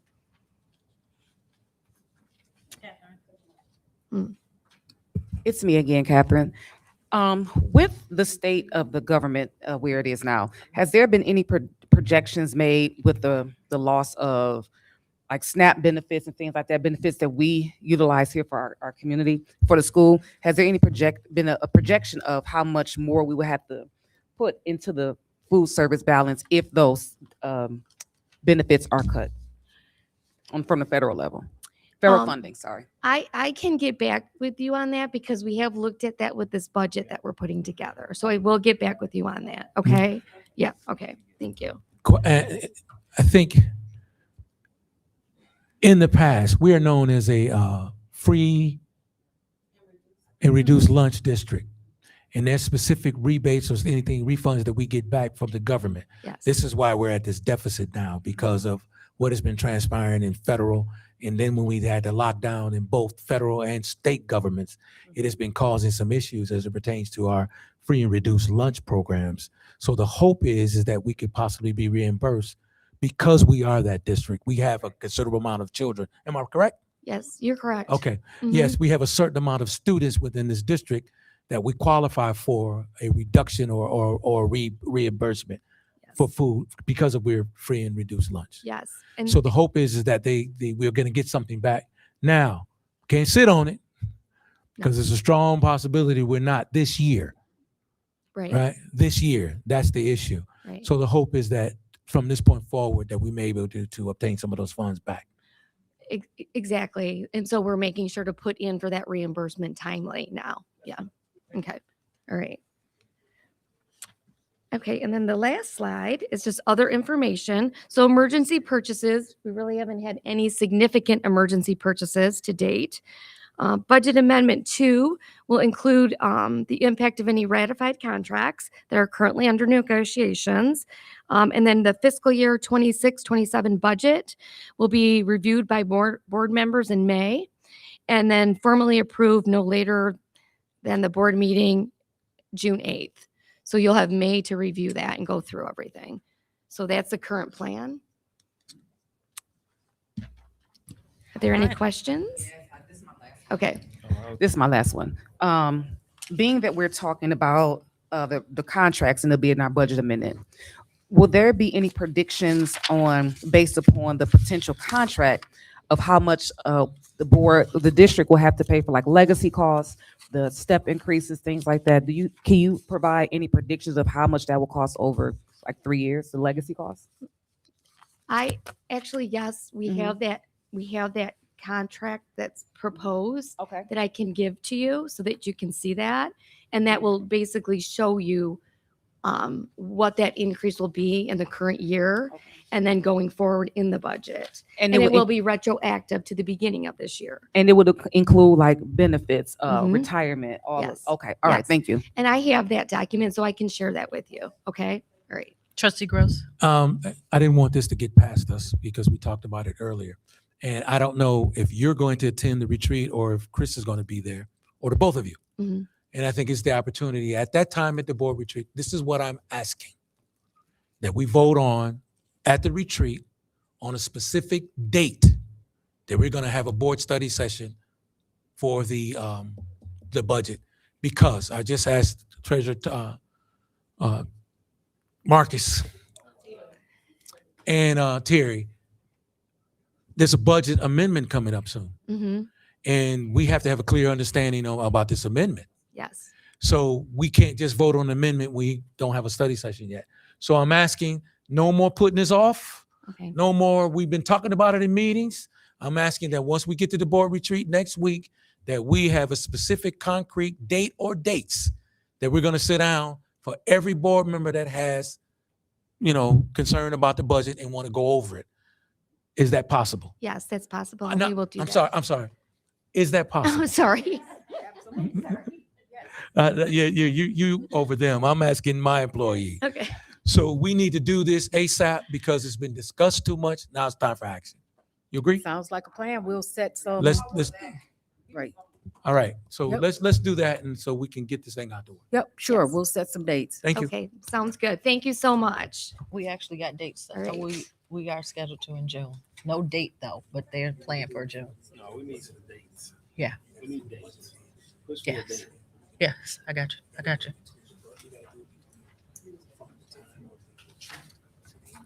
Yes. Mhm. Yeah. Okay. Thank you again, Catherine. Thank you. You want to table it? Oh. What is it? All right. Go to Oakland Schools. That's next. Thank you, Dr. Hannah. This is for discussion and action, and you have attached the Oakland Schools 50 fiscal year 26-27 proposed budget transmittal letter. You have the Oakland Schools fiscal year 26-27 proposed general fund budget. You have attached the Oakland Schools detailed budget booklet of all funds. You have attached the resolution for support of Oakland Schools fiscal year 26-27 proposed budget and the resolution for the disapproval of the fiscal year 26-27 proposed budget. Oakland Schools it's getting late, I'm sorry. Oakland Schools fiscal year 26-27 proposed budget resolution approval. Background rationale. Per the Michigan School Code, section 380.6.24, the Oakland Schools budget must be presented to Oakland County's 28 school districts by May 1st each year. The applicable statutory language states, not later than June 1st of each year, the board of each constituent district shall review the proposed intermediate school district budget, shall adopt a budget resolution expressing its support for or disapproval of the proposed intermediate school district budget, and shall submit to the intermediate school district school board any specific objections and proposed changes the constituent district board has to the budget. If an intermediate school board receives any specific objections or proposed changes, the intermediate school board shall consider the proposed budget changes. Funding sources NA, and the recommendation, it is the recommendation of administration that the Board of Education approve the resolution of support for the Oakland Schools 26-27 proposed budget. And This is a yearly process. Thank you. then I have to read the resolution. Okay. You want to vote? Yeah, No. and then I'll read it after, because I wanna don't know read it? which one to read, the approve or disapprove. Okay. So Any questions, trustees? You have to entertain a motion then? We could do a motion now Okay. for the approval of the Oakland Schools fiscal year 26-27 proposed budget resolution. So move. It's been moved by trustee Gross, supported by trustee Dooley for the approval of the Oakland Schools fiscal year 26-27 proposed budget resolution. Any questions? Roll call. Trustee Dooley. Yes. I'm voting yes. President Hannah. Yes. Trustee Miller. Yes. And Treasurer Terry. Yes. Madam Chair, that passed 5-0. Thank you very much. Next, under discussion item, Dr. Leverett. yes.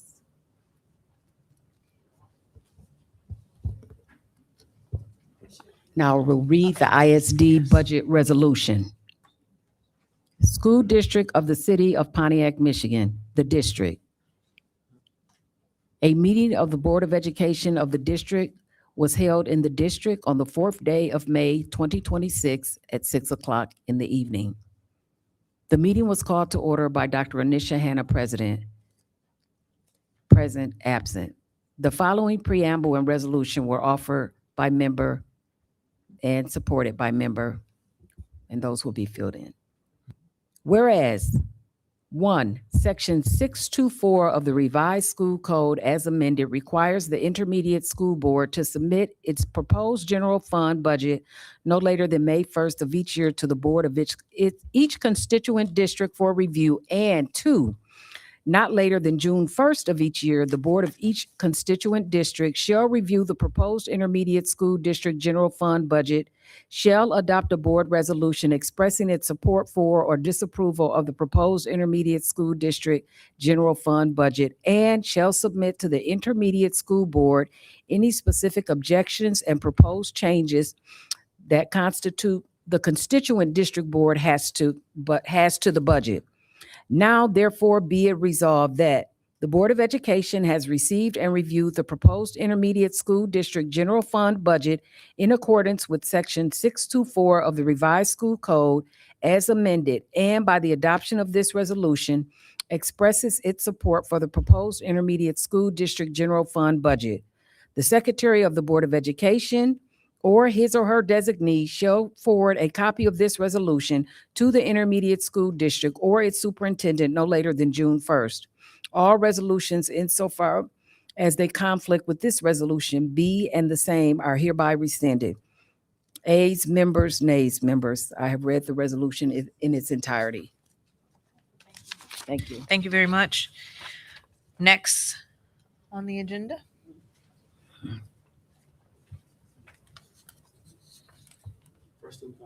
Yes, at this time, we have the first student contract for discussion and action. We have, let me get to the other one. Yep. We have Jeremy Motts, attorney at Clark Hill. This is for the approval of the first student transportation 3-year contract for fiscal year commencing July 1st, 2026 and ending June 30th, 2029. And then you have the contract attached. And this is the first student contract, and I will read the background rationale. First student contract renewal. Approval of the proposed first student transportation contract for a 3-year contract commencing July 1st, 2026 through June 30th, 2029. First student's estimated cost for the proposal for home to school and midday runs included in table attached based on routes and days per school year. Field trip and athletic runs based on the assumption of historic trends and bus porters and bus aides based on estimated need with routes noted. Estimated cost over 3-year period proposed contract is based on historical trend. These assumptions are subject to changing needs of the district. Please note detailed support of rate in attached B of the contract with an annual increase set at 3% per year based on the proposed contract. This is under the assumption of full use of the district-owned EV buses. This cost includes charging cost and fuel when diesel buses are in place as a substitute for EV fleet. The diesel buses are contractor-owned and cost negotiated in contract. Administration is asking for discussion and action related to the proposed contract to be fully operated with the new fleet of EV buses on July 1st, 2026. See attached document and estimated cost and assumptions related to the contract proposal, for approval. And there you have the general fund and special education funding sources and recommendation. It is the recommendation of administration that the Board of Education approve the first student contract commencing on July 1st, 2026 and ending June 30th, 2029 for transportation services for the district. And I'll turn it over to you. Good evening, Jeremy. Good evening, Board. Jeremy Moats here, attorney with Clark Hill. I've been working with school districts across the state for 21 years, and I've had the pleasure to work with the school district here for 15 plus years on wide variety of legal matters, and worked with for transportation with you guys, and was brought on with general counsel to assist. I've done a lot of transportation work with a lot of districts, and so to work with this particular contract. So I know we've been here a long time, and so we want to try to be brief, but I want to give you guys the opportunity.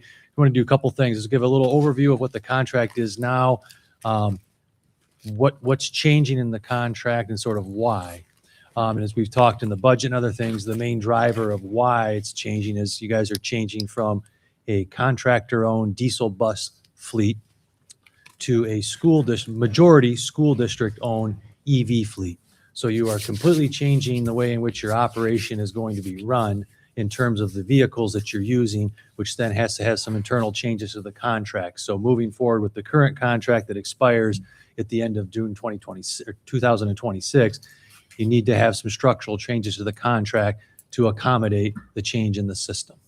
Mr. Moats, yes. Before you continue, and I'm sorry, I didn't want to cut you off, but I had the opportunity to thoroughly read the contract and my questions and concerns that I have. And I know you're going to go over some things and see the differences. And I've seen the differences. But my concern is I read where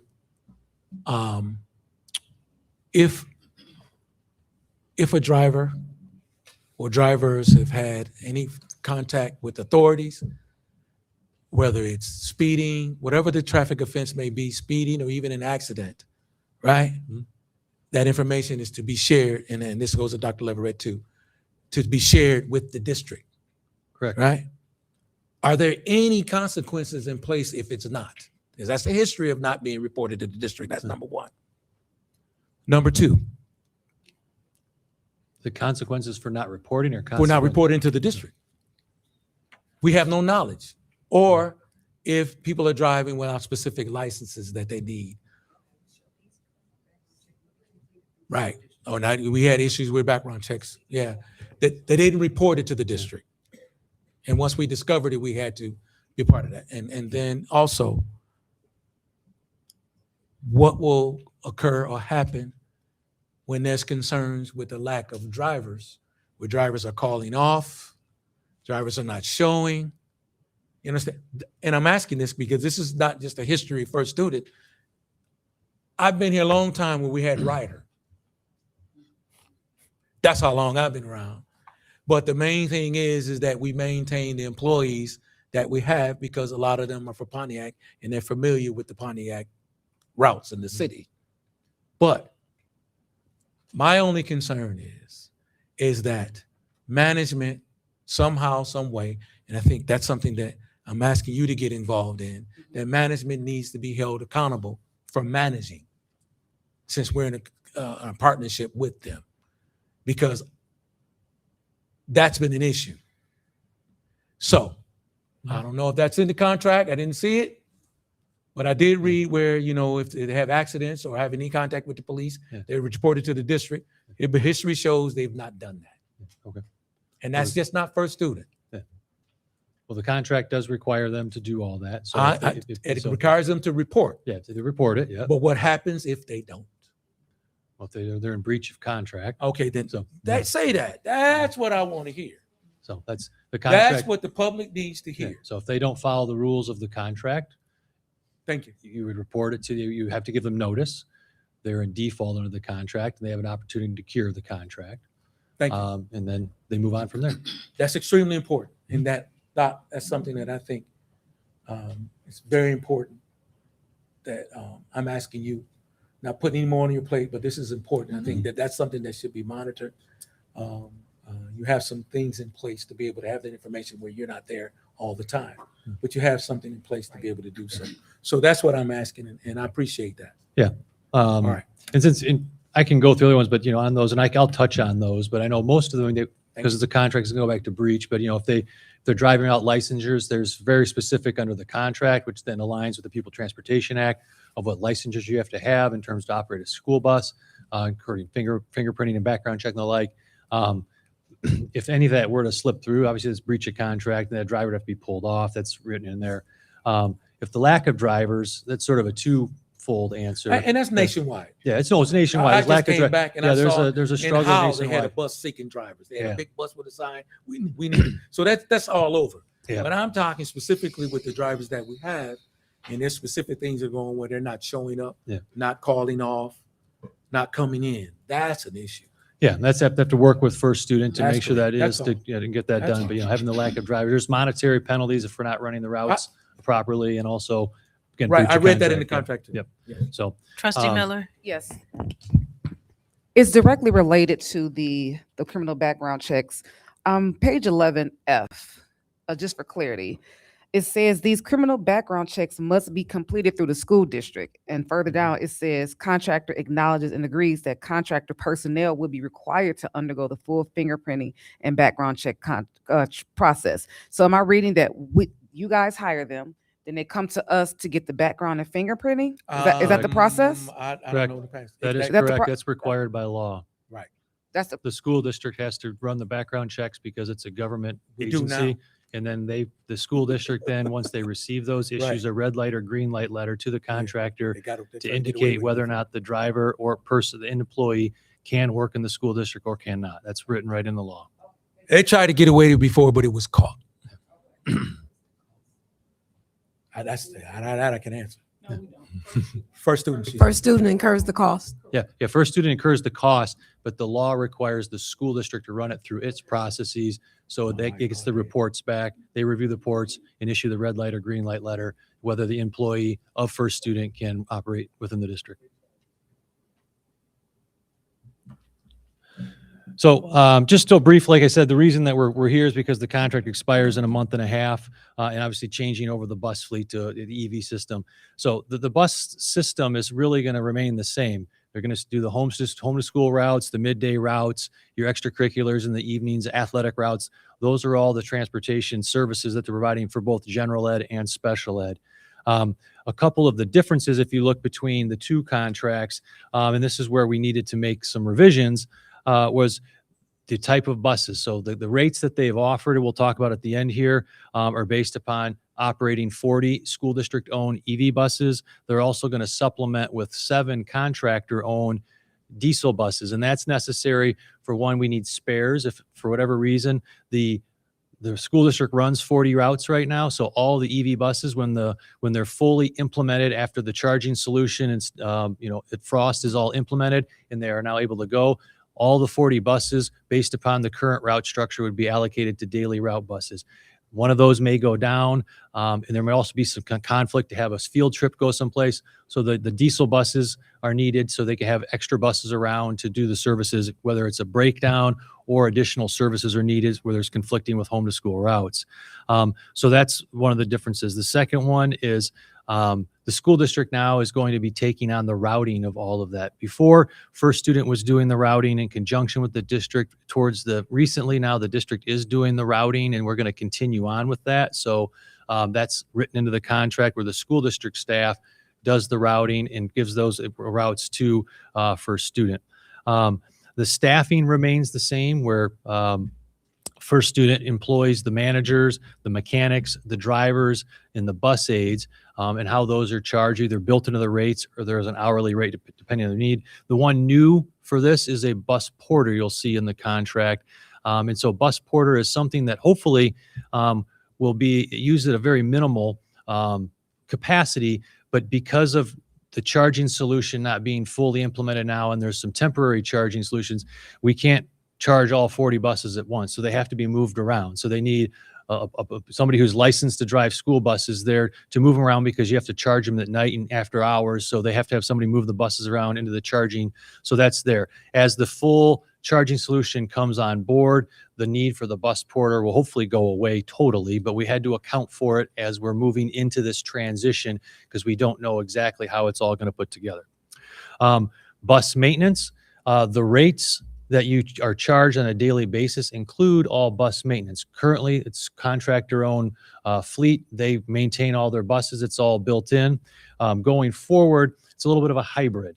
The school district owns 40 of the fleet, and they're under 5-year warranties. So hopefully, fingers crossed, there's not going to be much work that's needed on the EV buses. To the extent that the general preventative maintenance and just the minor things that need to be done with buses on a regular basis, that's all built in, even for your EV buses. To the extent that you need any parts that aren't covered by warranty, which again, fingers crossed, we won't really have any major things, those would be charged to the school district at cost with a slight markup for their administrative costs. And the reason why we did it on a as needed basis is so it wasn't requiring to have some assumption of how much an EV bus is going to cost to maintain. If something's going to break that's not covered by warranty, you just don't know. So it keeps the rates down. So, and hopefully with the 5-year warranty, it shouldn't be too big of an issue.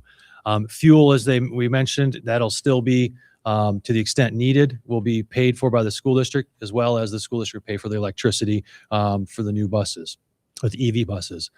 So just a couple, so that's just sort of the service is really mainly the same with a couple nuances. Some of the upgrades that we've put into the contract is sort of just tightened and clarified several things.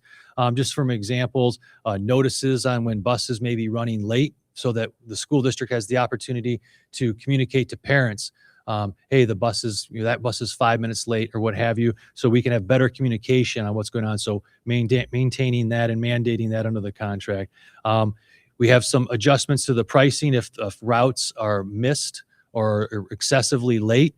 So there's some monetary incentive on first students. So if things are not on time and consistently there, now nothing's perfect. It's a transportation, not a lot of moving parts, no pun intended. So things are late, but if they're excessively late outside of certain parameters on a regular basis, then they start having monetary issues.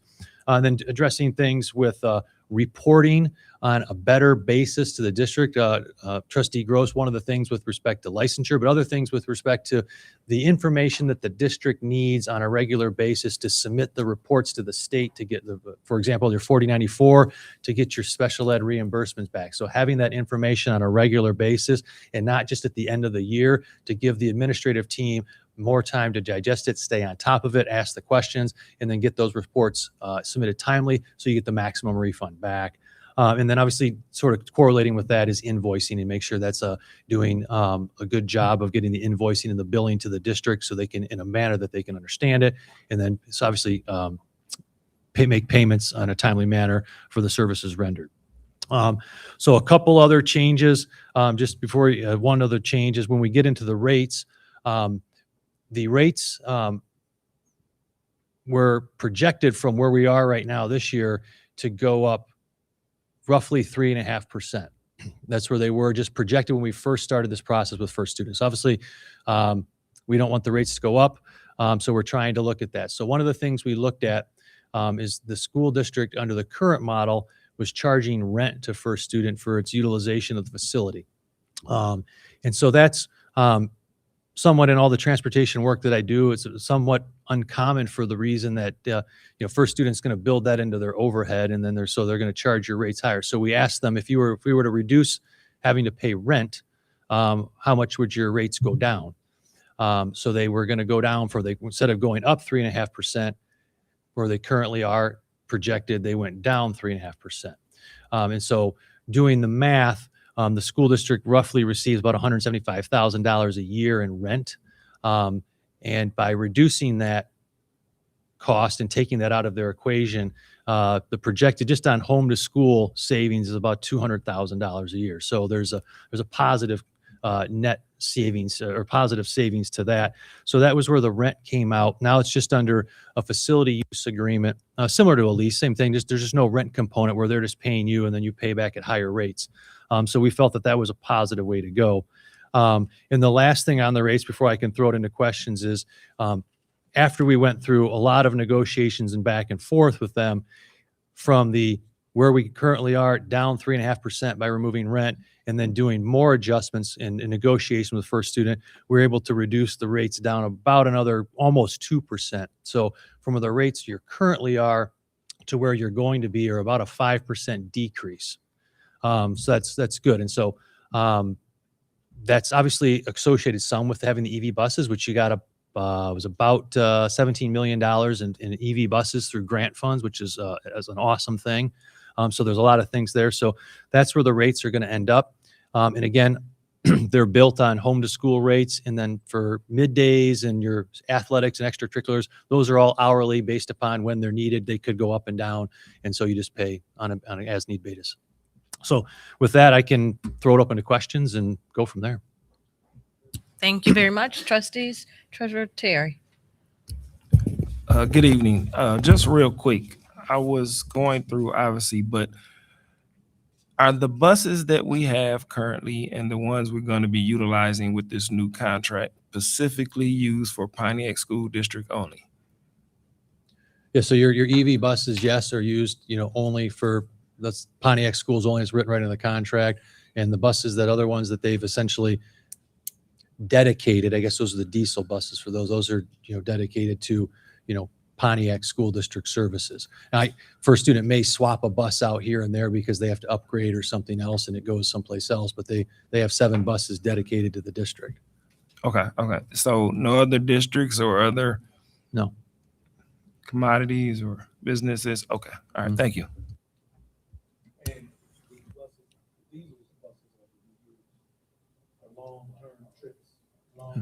That the electric, like if you got to go to Lansing, the electric bus can't go there.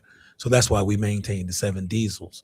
But I think they, at one point in time, they were committed that when they own their buses, they did field trips for outside sources and things like that, because I utilized them for Oakland schools. But I think it's different now that we have these EV buses are ours. Yeah. Correct? Yes. All right.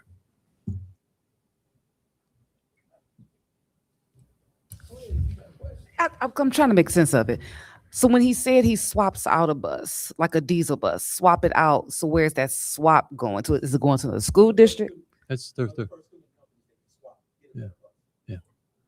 Like they Or may our upgrade. buses? No, it's their buses. Oh, the diesel buses. Yeah, no, they can't They touch belong your- to First Student. Yeah, Oh, they I'm- can't touch your bus. it's- No, it's what it's- time is it? yeah, I'm oh tired. yeah, it's late. It's 10. Yeah.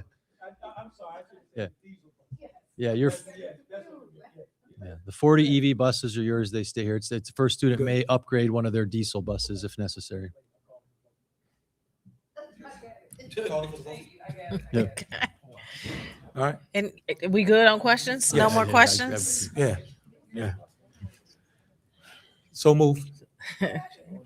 Now we're gonna vote now. Yeah, You tired, call, that's do what the, happened. You Support. tired. if we don't have any more Support. questions, thank you. Move and support.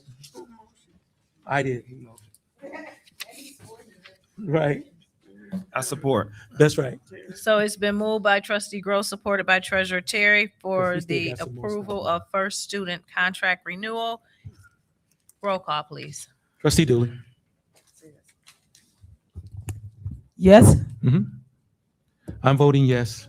President Hannah. Yes. And Trustee Miller. Yes. Treasurer Terry. Yes. Madam Chair, that passed 5-0. Thank you very much, Board. Thank you very much. I know, I just wanted to confirm, are we going to table the operational budget I do. discussion? Yes, President Hannah, I am going to I am making a motion to Just table. remove your motion. You don't have to table. You can what? remove your motion and your support, and then we don't have to table it. I want to table it because No, I no, want no, to talk no. about it. No, we can remove it, and you first have to remove your motion and support. The motion was already approved. And this was support. So why would I have to remove it? You feel me? So now we want to table it. Yes. Because and I'm gonna give you a data when I want to That's table it. so much right. Also, Yeah, provide that date. if I may, with all due respect, the lateness of the hour, can we table the rest of the meeting? Can we postpone it or be quick to see it on our retreat? The only thing that I would say is that the budget for the summer school, we do have to do that because we have to put the orders in. Yeah. So And I we'll, can wait on the presentation for the. okay, so we need to move expeditiously. Okay, but we'll- expeditiously. We'll table it. Yes, thank you. Until So, give me the date. yeah, I don't think you have to vote on it. Just Have a take. date. At the retreat. You can talk about it Yeah, at the retreat. yeah, if we have time at the retreat, if not, on the May 18th meeting, but Ooh, Lord. She said Okay, that. we will table the discussion and action for the operational budget Right. to board retreat, thank you. possibly. All right, thank you. Moving down, summer school Dr. Leverett. Presentation or do the vote? Thank you. At this time, we will have a summer school presentation, curriculum and instruction, summer school presentation for 2026. Dr. Devison.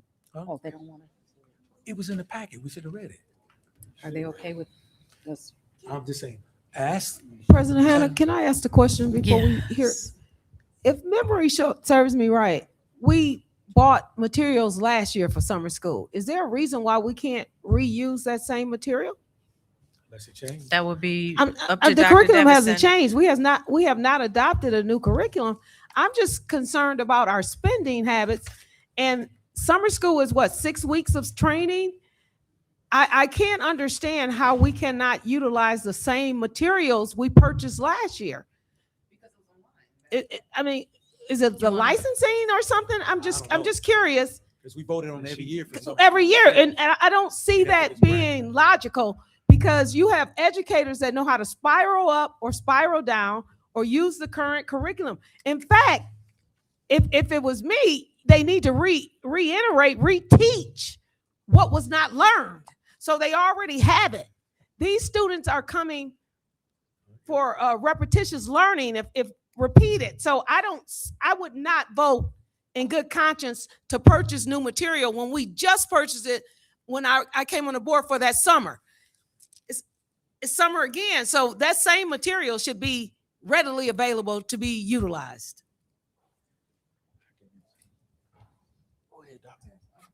Hello. Okay, thank you. So, Trustee Dooley, and with all respect, if you look on here for the bear, these are things that are on subscriptions, and so we cannot reuse subscriptions. In addition to, these are grant funded. So Harrington received a grant, which is a discovery grant that it was funded, that was giving to us. So we have to spend the money that was given to us.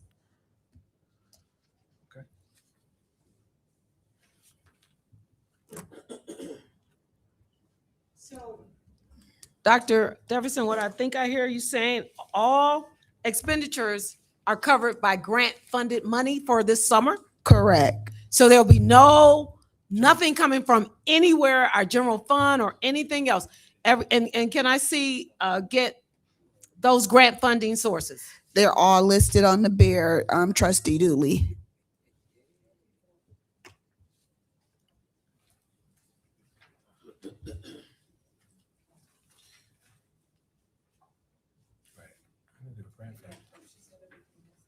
It's grant funded. Page 219. I apologize. I was on travel this week. You said, Madam Chair? Yes. She said she could bypass the discussion, but if we can go right into the. Trustees, are you okay with Dr. Davison bypassing the presentation and moving forward to summer school materials? I've read the bit. Are we okay with that? Because we have to vote, so I Trustee don't want Dooley is people still saying- pondering her decision.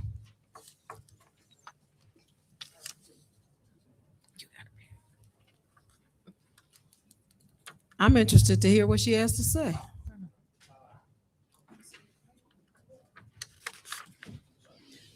Y'all won't want to leave, I'm cool.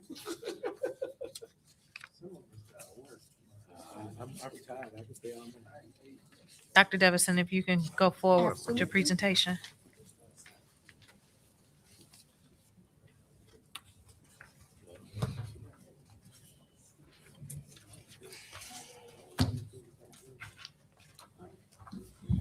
Good evening. I'll get started. Again, we have the curriculum and instruction team. Nothing has changed on the team. This is the literacy training. I'm sorry, next slide. This is the training for summer school for K through 5 and 6 through 8. Dr. Jefferson, let's go Yes. back to that slide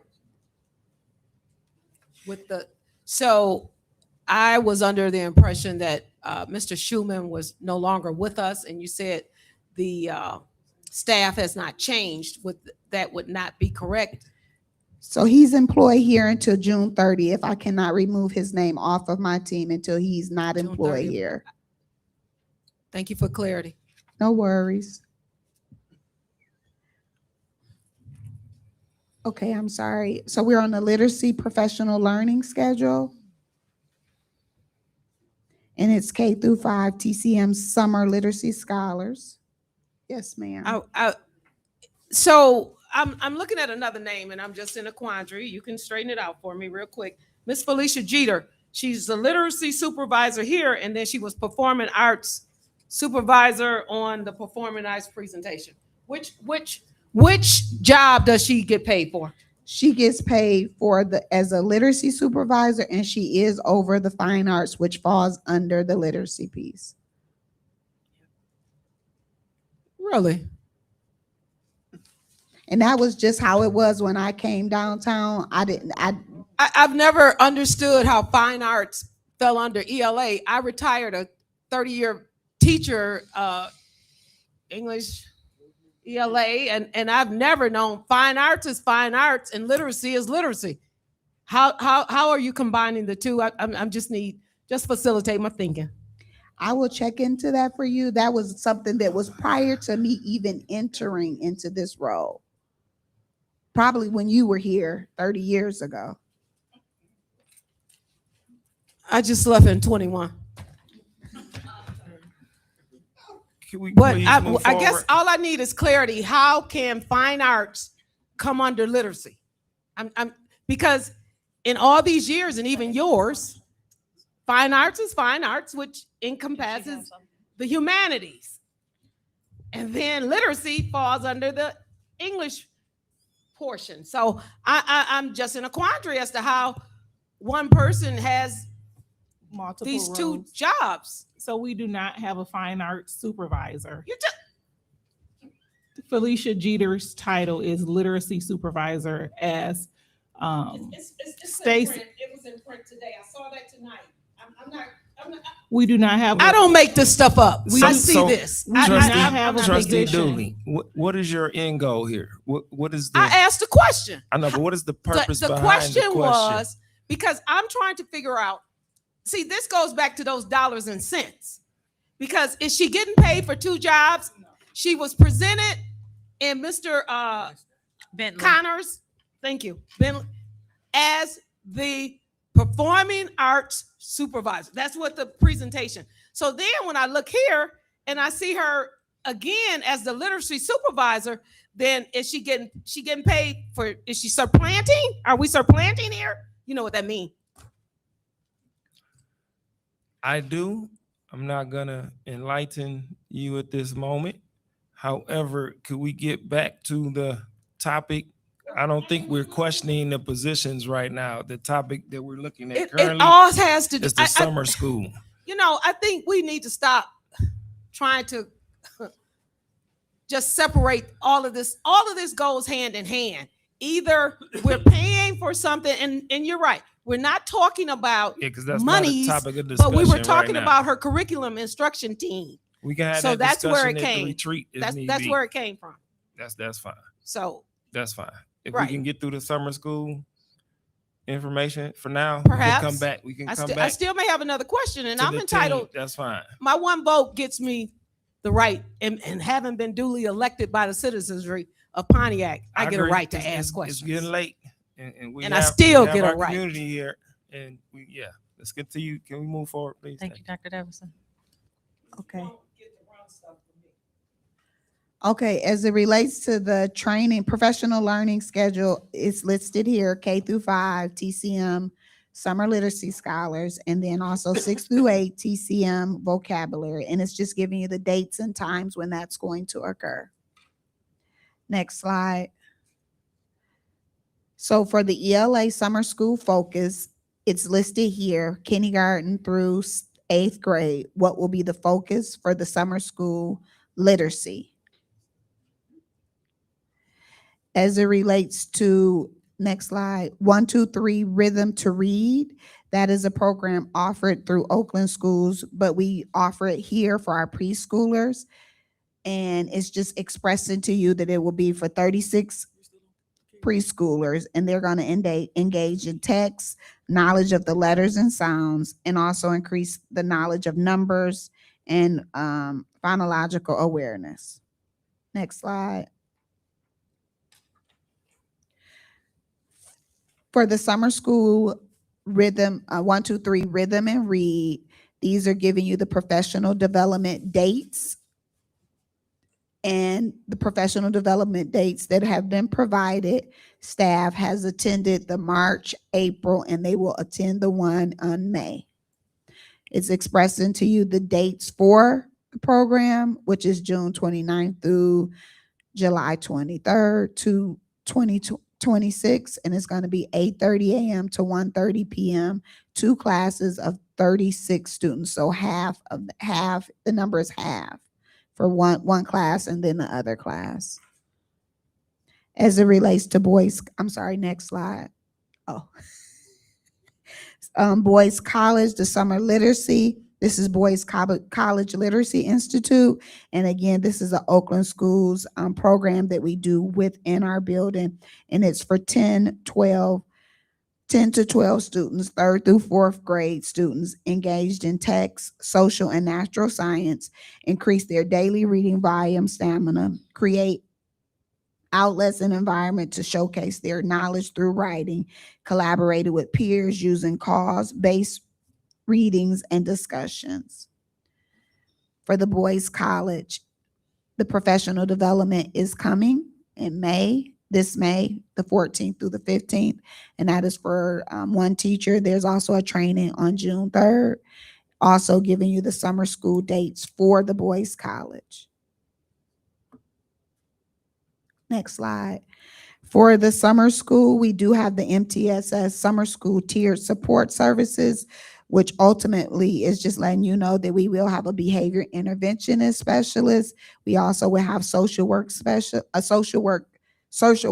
in the buildings for social work services, and both the social workers and also the behavior interventionist will present and have activities, and we're just listing out the different tiers that is going to occur during summer school for MTSS. Next slide.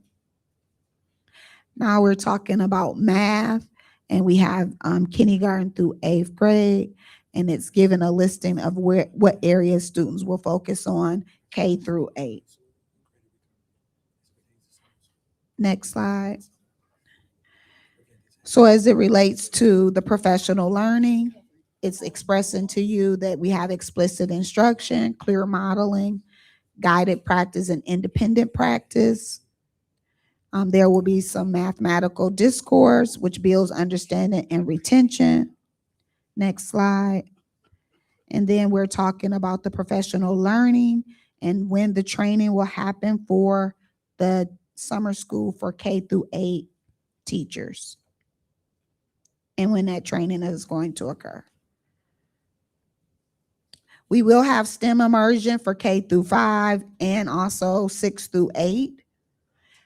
For K through 5, they're going to do the TCM Summer Scholars Math, and this is STEM kits. And then for 6 through 8, we will have a program through DAPSEP, which we utilized this program last year, and we were successful. We did change it around just a little this year and focus more with the STEM application for the DAPSEP. Next slide. For Pontiac High School, we will have a high school program, and it is going to be June 29th through August 6th. So they go an extra week, and they go from 7 to 12:15. And the summer school graduation will be August 5th. So if we can please make note of that. And this summer, we will be providing a bridge program, and that is for the 8th graders going to 9th grade.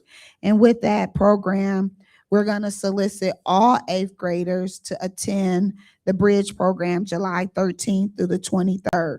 Please note, we'll have 50% of the 8th graders come the week of July 13th and the other 50% to come the next week. So it won't be all of them at one time, but half at the first week and half at the second week, really to, number one, expose the students to the high school and expose the students to different activities that they do at the high school, assigning them lockers, exposing them to the building, things of that nature.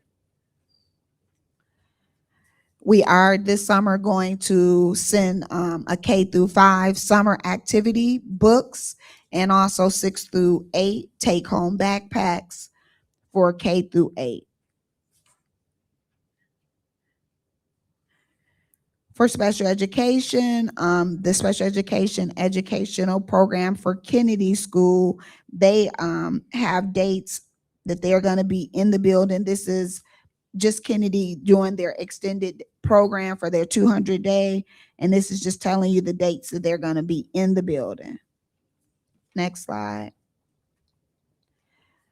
This is Kennedy's calendar on when they will be in the building. Again, for Kennedy, please note, because of the students, they cannot be out longer than 2 weeks. So you always create a 20-day calendar where you make sure that students are not out at the end of the school for 2 weeks and at the beginning of the school year for 2 weeks. Next slide. For summer compensatory for special education students, we have listed the compensatory services and when they're going to take place, and it's going to be June 29th through July 23rd. The location is going to be at Owen Kennedy, also at Whitman, Pontiac Middle School, Pontiac High School, but it's telling you the times in which they will be there. And the services that will be offered will be resource room, social work, speech and language, occupational therapy, and physical therapy. Next slide. And then we will have the ESL education program, and the focus will still be with our level 1 students, English language development, listening, speaking, reading, and writing, targeted students, the English learner students K through 12 at various levels of English language proficiency, and the instructional strategy, small group instruction. Next, that concludes our summer school presentation. Thank you. Trustees, questions, comments? Dr. Davidson, I want to say I'm very pleased with this presentation and the plans you have for summer school because this looks very intentional. Thank you. I'm really happy to see this bridge program for our 8th grade students because we know the highest dropout rate for our students occurs in 9th grade. So I'm really impressed with the plan that you guys have for this summer. And I'm hopeful that as we are going to be in the building, middle schools recruiting students for that program. And I hope as the listeners are listening that they will make sure that they get the kids to come to the bridge program. Because we could present something, but then we just need the students to actually come. And Dr. just Dev- one quick comment I'm sorry, go ahead, trustee. Dr. Deverson, the 8th graders, is this volunteer or mandatory? It's always volunteer. We can't make it mandatory. That's what I was going to say. Thank you. But one of my concerns is, and I think it's something that we really need to go deeply into, is our high school students as it pertains to this credit recovery stuff. And I think that's something we need to discuss because we can't make summer school mandatory, but we always have seniors at the end of the year trying to recover their credits. Mm-hmm. And we need to have credit recovery from freshman year all the way on. So that's something I think that we need to dive in deeply to discuss credit recovery for students from 5th, 9th, all the way to senior year. So we don't have this issue we've had this issue every year as it pertains to credit recovery. And we need to take a look at that. And I don't want us to go into discussion. My colleague said, nope, don't do it. But I think that's something we need to take a look at, Doc. All right, so if we can mark that down, Dr. Deverson, then maybe we can just have a little segment in the board retreat, talk about credit recovery, what we can do differently. Yes. Okay? Thank you. You got a comment? You want to say something, trustee? Just real quick, just a quick recommendation. You can follow up on it. You don't have to. But if we know the information in advance and we know it per grade level, is there a way we can maybe start putting together some kind of letter or something in advance, sending out to the parents, hey, your student's in 10th grade, about to be done with this school semester. He has this many credits remaining. If he doesn't get to the number of credits, he's going to be graduating. Mm-hmm. Can we just maybe be a little, I will double check with the high the box? school, but I do believe they already send out communication on where students are when it comes to their credits at the end of each year. But I will double check that. Please do not quote me on that statement. Nope, I will definitely double check and confirm. If so, then we great. We doing what we supposed to do. Now it's kind of on the parents. Okay, thank you. All right, thank you. Now moving down to 2026 summer school materials. We talked about that a little bit, or do you have anything more information to share about materials? No, I was just gonna read the bear. Okay, that's fine. Please. Okay. So, this is the 2026 Summer School Material Services. The background rationale: Pontiac School District Administration is looking to purchase curriculum resources, materials, services for the 2026 summer school program. And as I stated before, so if you look at ESL, this is summer school ELA. Summer School ELA Intervention Material Subscription and Training. And if you follow straight across, the grant that's paying for it is Section 23G in the amount of $21,656.96. Next line item, ELA Summer School Harrington ELA Interventions Material Subscription and Training was the Bomber Summer Discovery Grant, $11,695.26. So please note, Harrington is having their own summer school, and again, they were awarded the Bomber Summer Discovery Grant. Math Summer School Interventions, Math Materials Subscription and Training, again out of Section 23G grant, in the amount for $19,104.19. Harrington, same thing. Harrington Math Interventions, Material Subscription and Training, again, the Bomber Summer Discovery Grant, in the amount of $11,889.84. Harrington STEM Program, Bomber Summer Discovery Grant, $30,000, $758.40.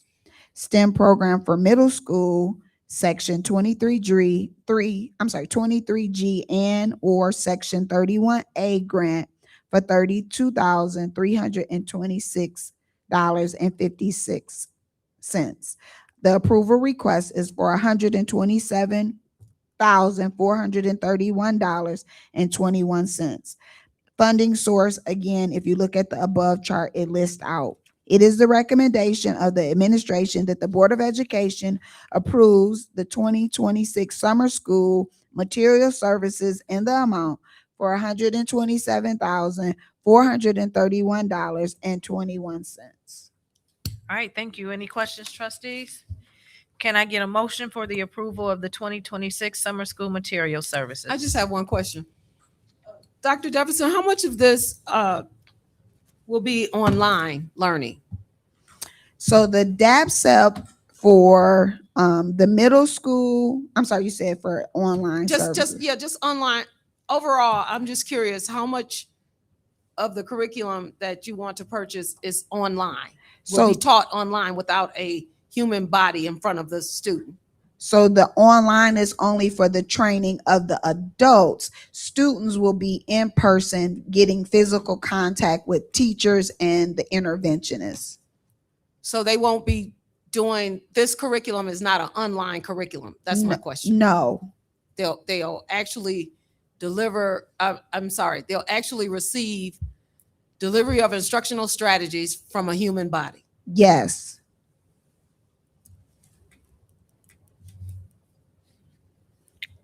Can I get a motion for the So approval? moved. Support. It's been moved by trustee Gross, supported by treasurer Terry, for the approval of the 2026 summer school material services. Any questions? Roll call. Trustee Dooley. Yes. I'm voting yes. President Hannah. Yes. Trustee Miller. Yes. And Treasurer Terry. Yes. Madam Chair, that passed 5-0. All right, thank you. Operations maintenance items, Dr. Leverett. Yes, thank you, Dr. Hannah. Trustees, at this time, we will have for discussion and action, the ARC Environmental Contract Award Request for bid 2601 asbestos abatement, EME Rogers Elementary School. And we have Marvin and Bill here. Before they proceed, I will read the background rationale. You have the background.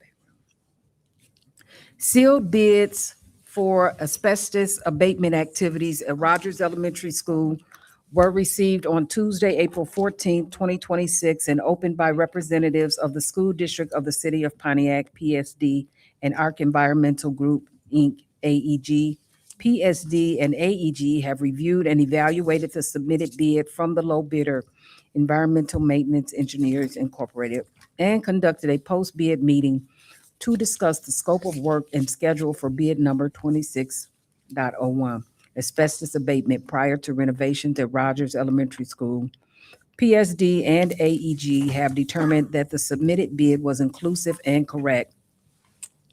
Asbestos abatement in schools is performed to prevent the inhalation of toxic fibers from aging, damaged, or disturbed materials like insulin, ceiling tiles, and floor tiles. This is done to eliminate the high-risk health hazards for students and staff, complying with strict federal and state regulations, complying with federal law, AHERA, the Asbestos Hazardous Emergency Response Act, AHERA, mandates that schools inspect for asbestos and create management plans to prevent hazards. The estimated cost for asbestos activities at Rogers Elementary School is $128,900 plus a 20% contingency in the amount of $25,780, which brings the project total to $154,680. And the funding source is the 2020 bond fund.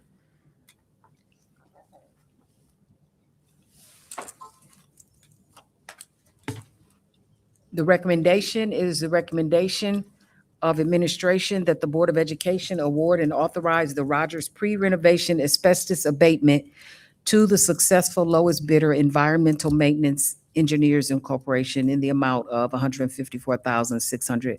$154,680.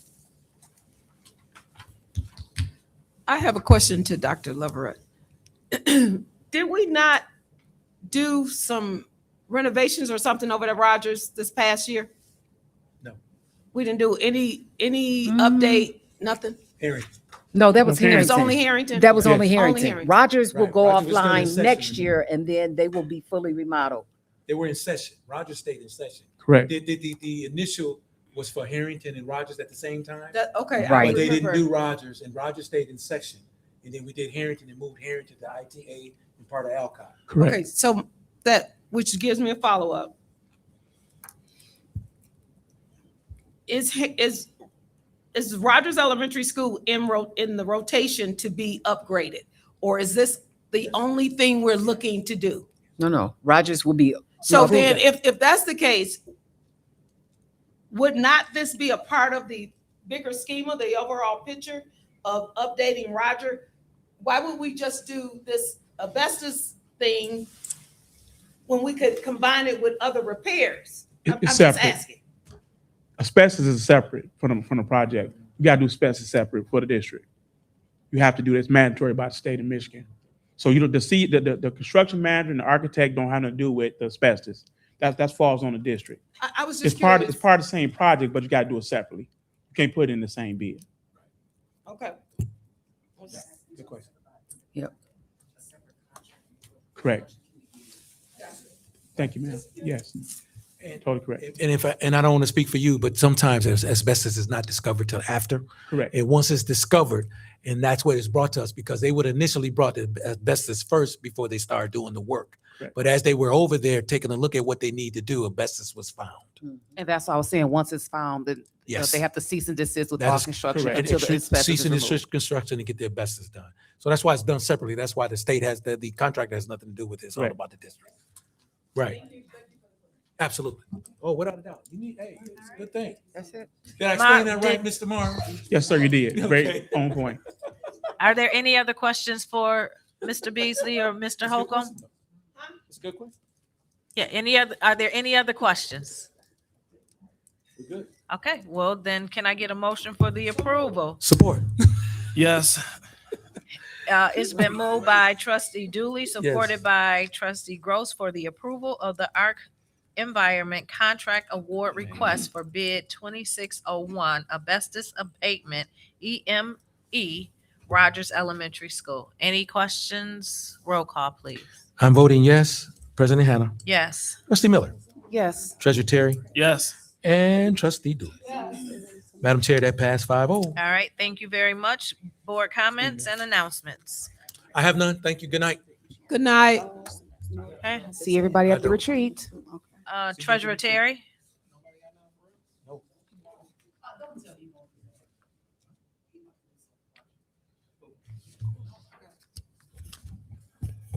First off, regarding Kennedy, I want to say thank you guys Oh, yeah. for the flowers. Yes, thank you. Their greenhouse is starting up.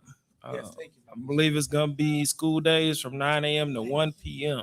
So I think it's May 6th, starting May 6th. So if you got a chance and it's about that time of the season, get out there, get you some flowers. It helps out as well. Also, just a reminder, I think I mentioned this before, but open enrollment is now going for the pre-K, which is at WHRC for Peace Academy. You can reach them at 248-451-7770. So make sure you get out there and get the enrollment going and start getting those young kids out there, become those, what's it called? The Little Huskies. baby phoenixes. Baby The Phoenix. baby phoenixes. So get that going as well. And then also, I know the name was mentioned a lot earlier regarding some of the music and the bands and stuff. But Accent Pontiac is having their annual Birdies and Beats little golf outing that will be on June 12th. If you're interested, please reach out. They have a website out there, accentpontiac.org. And then also you can get registered. It's $150 for 9 holes of golf and lunch. And then if you just want to come out for lunch, it's $75 for lunch only. And this all goes towards the benefit to help Accent Pontiac with our after school students there in Pontiac.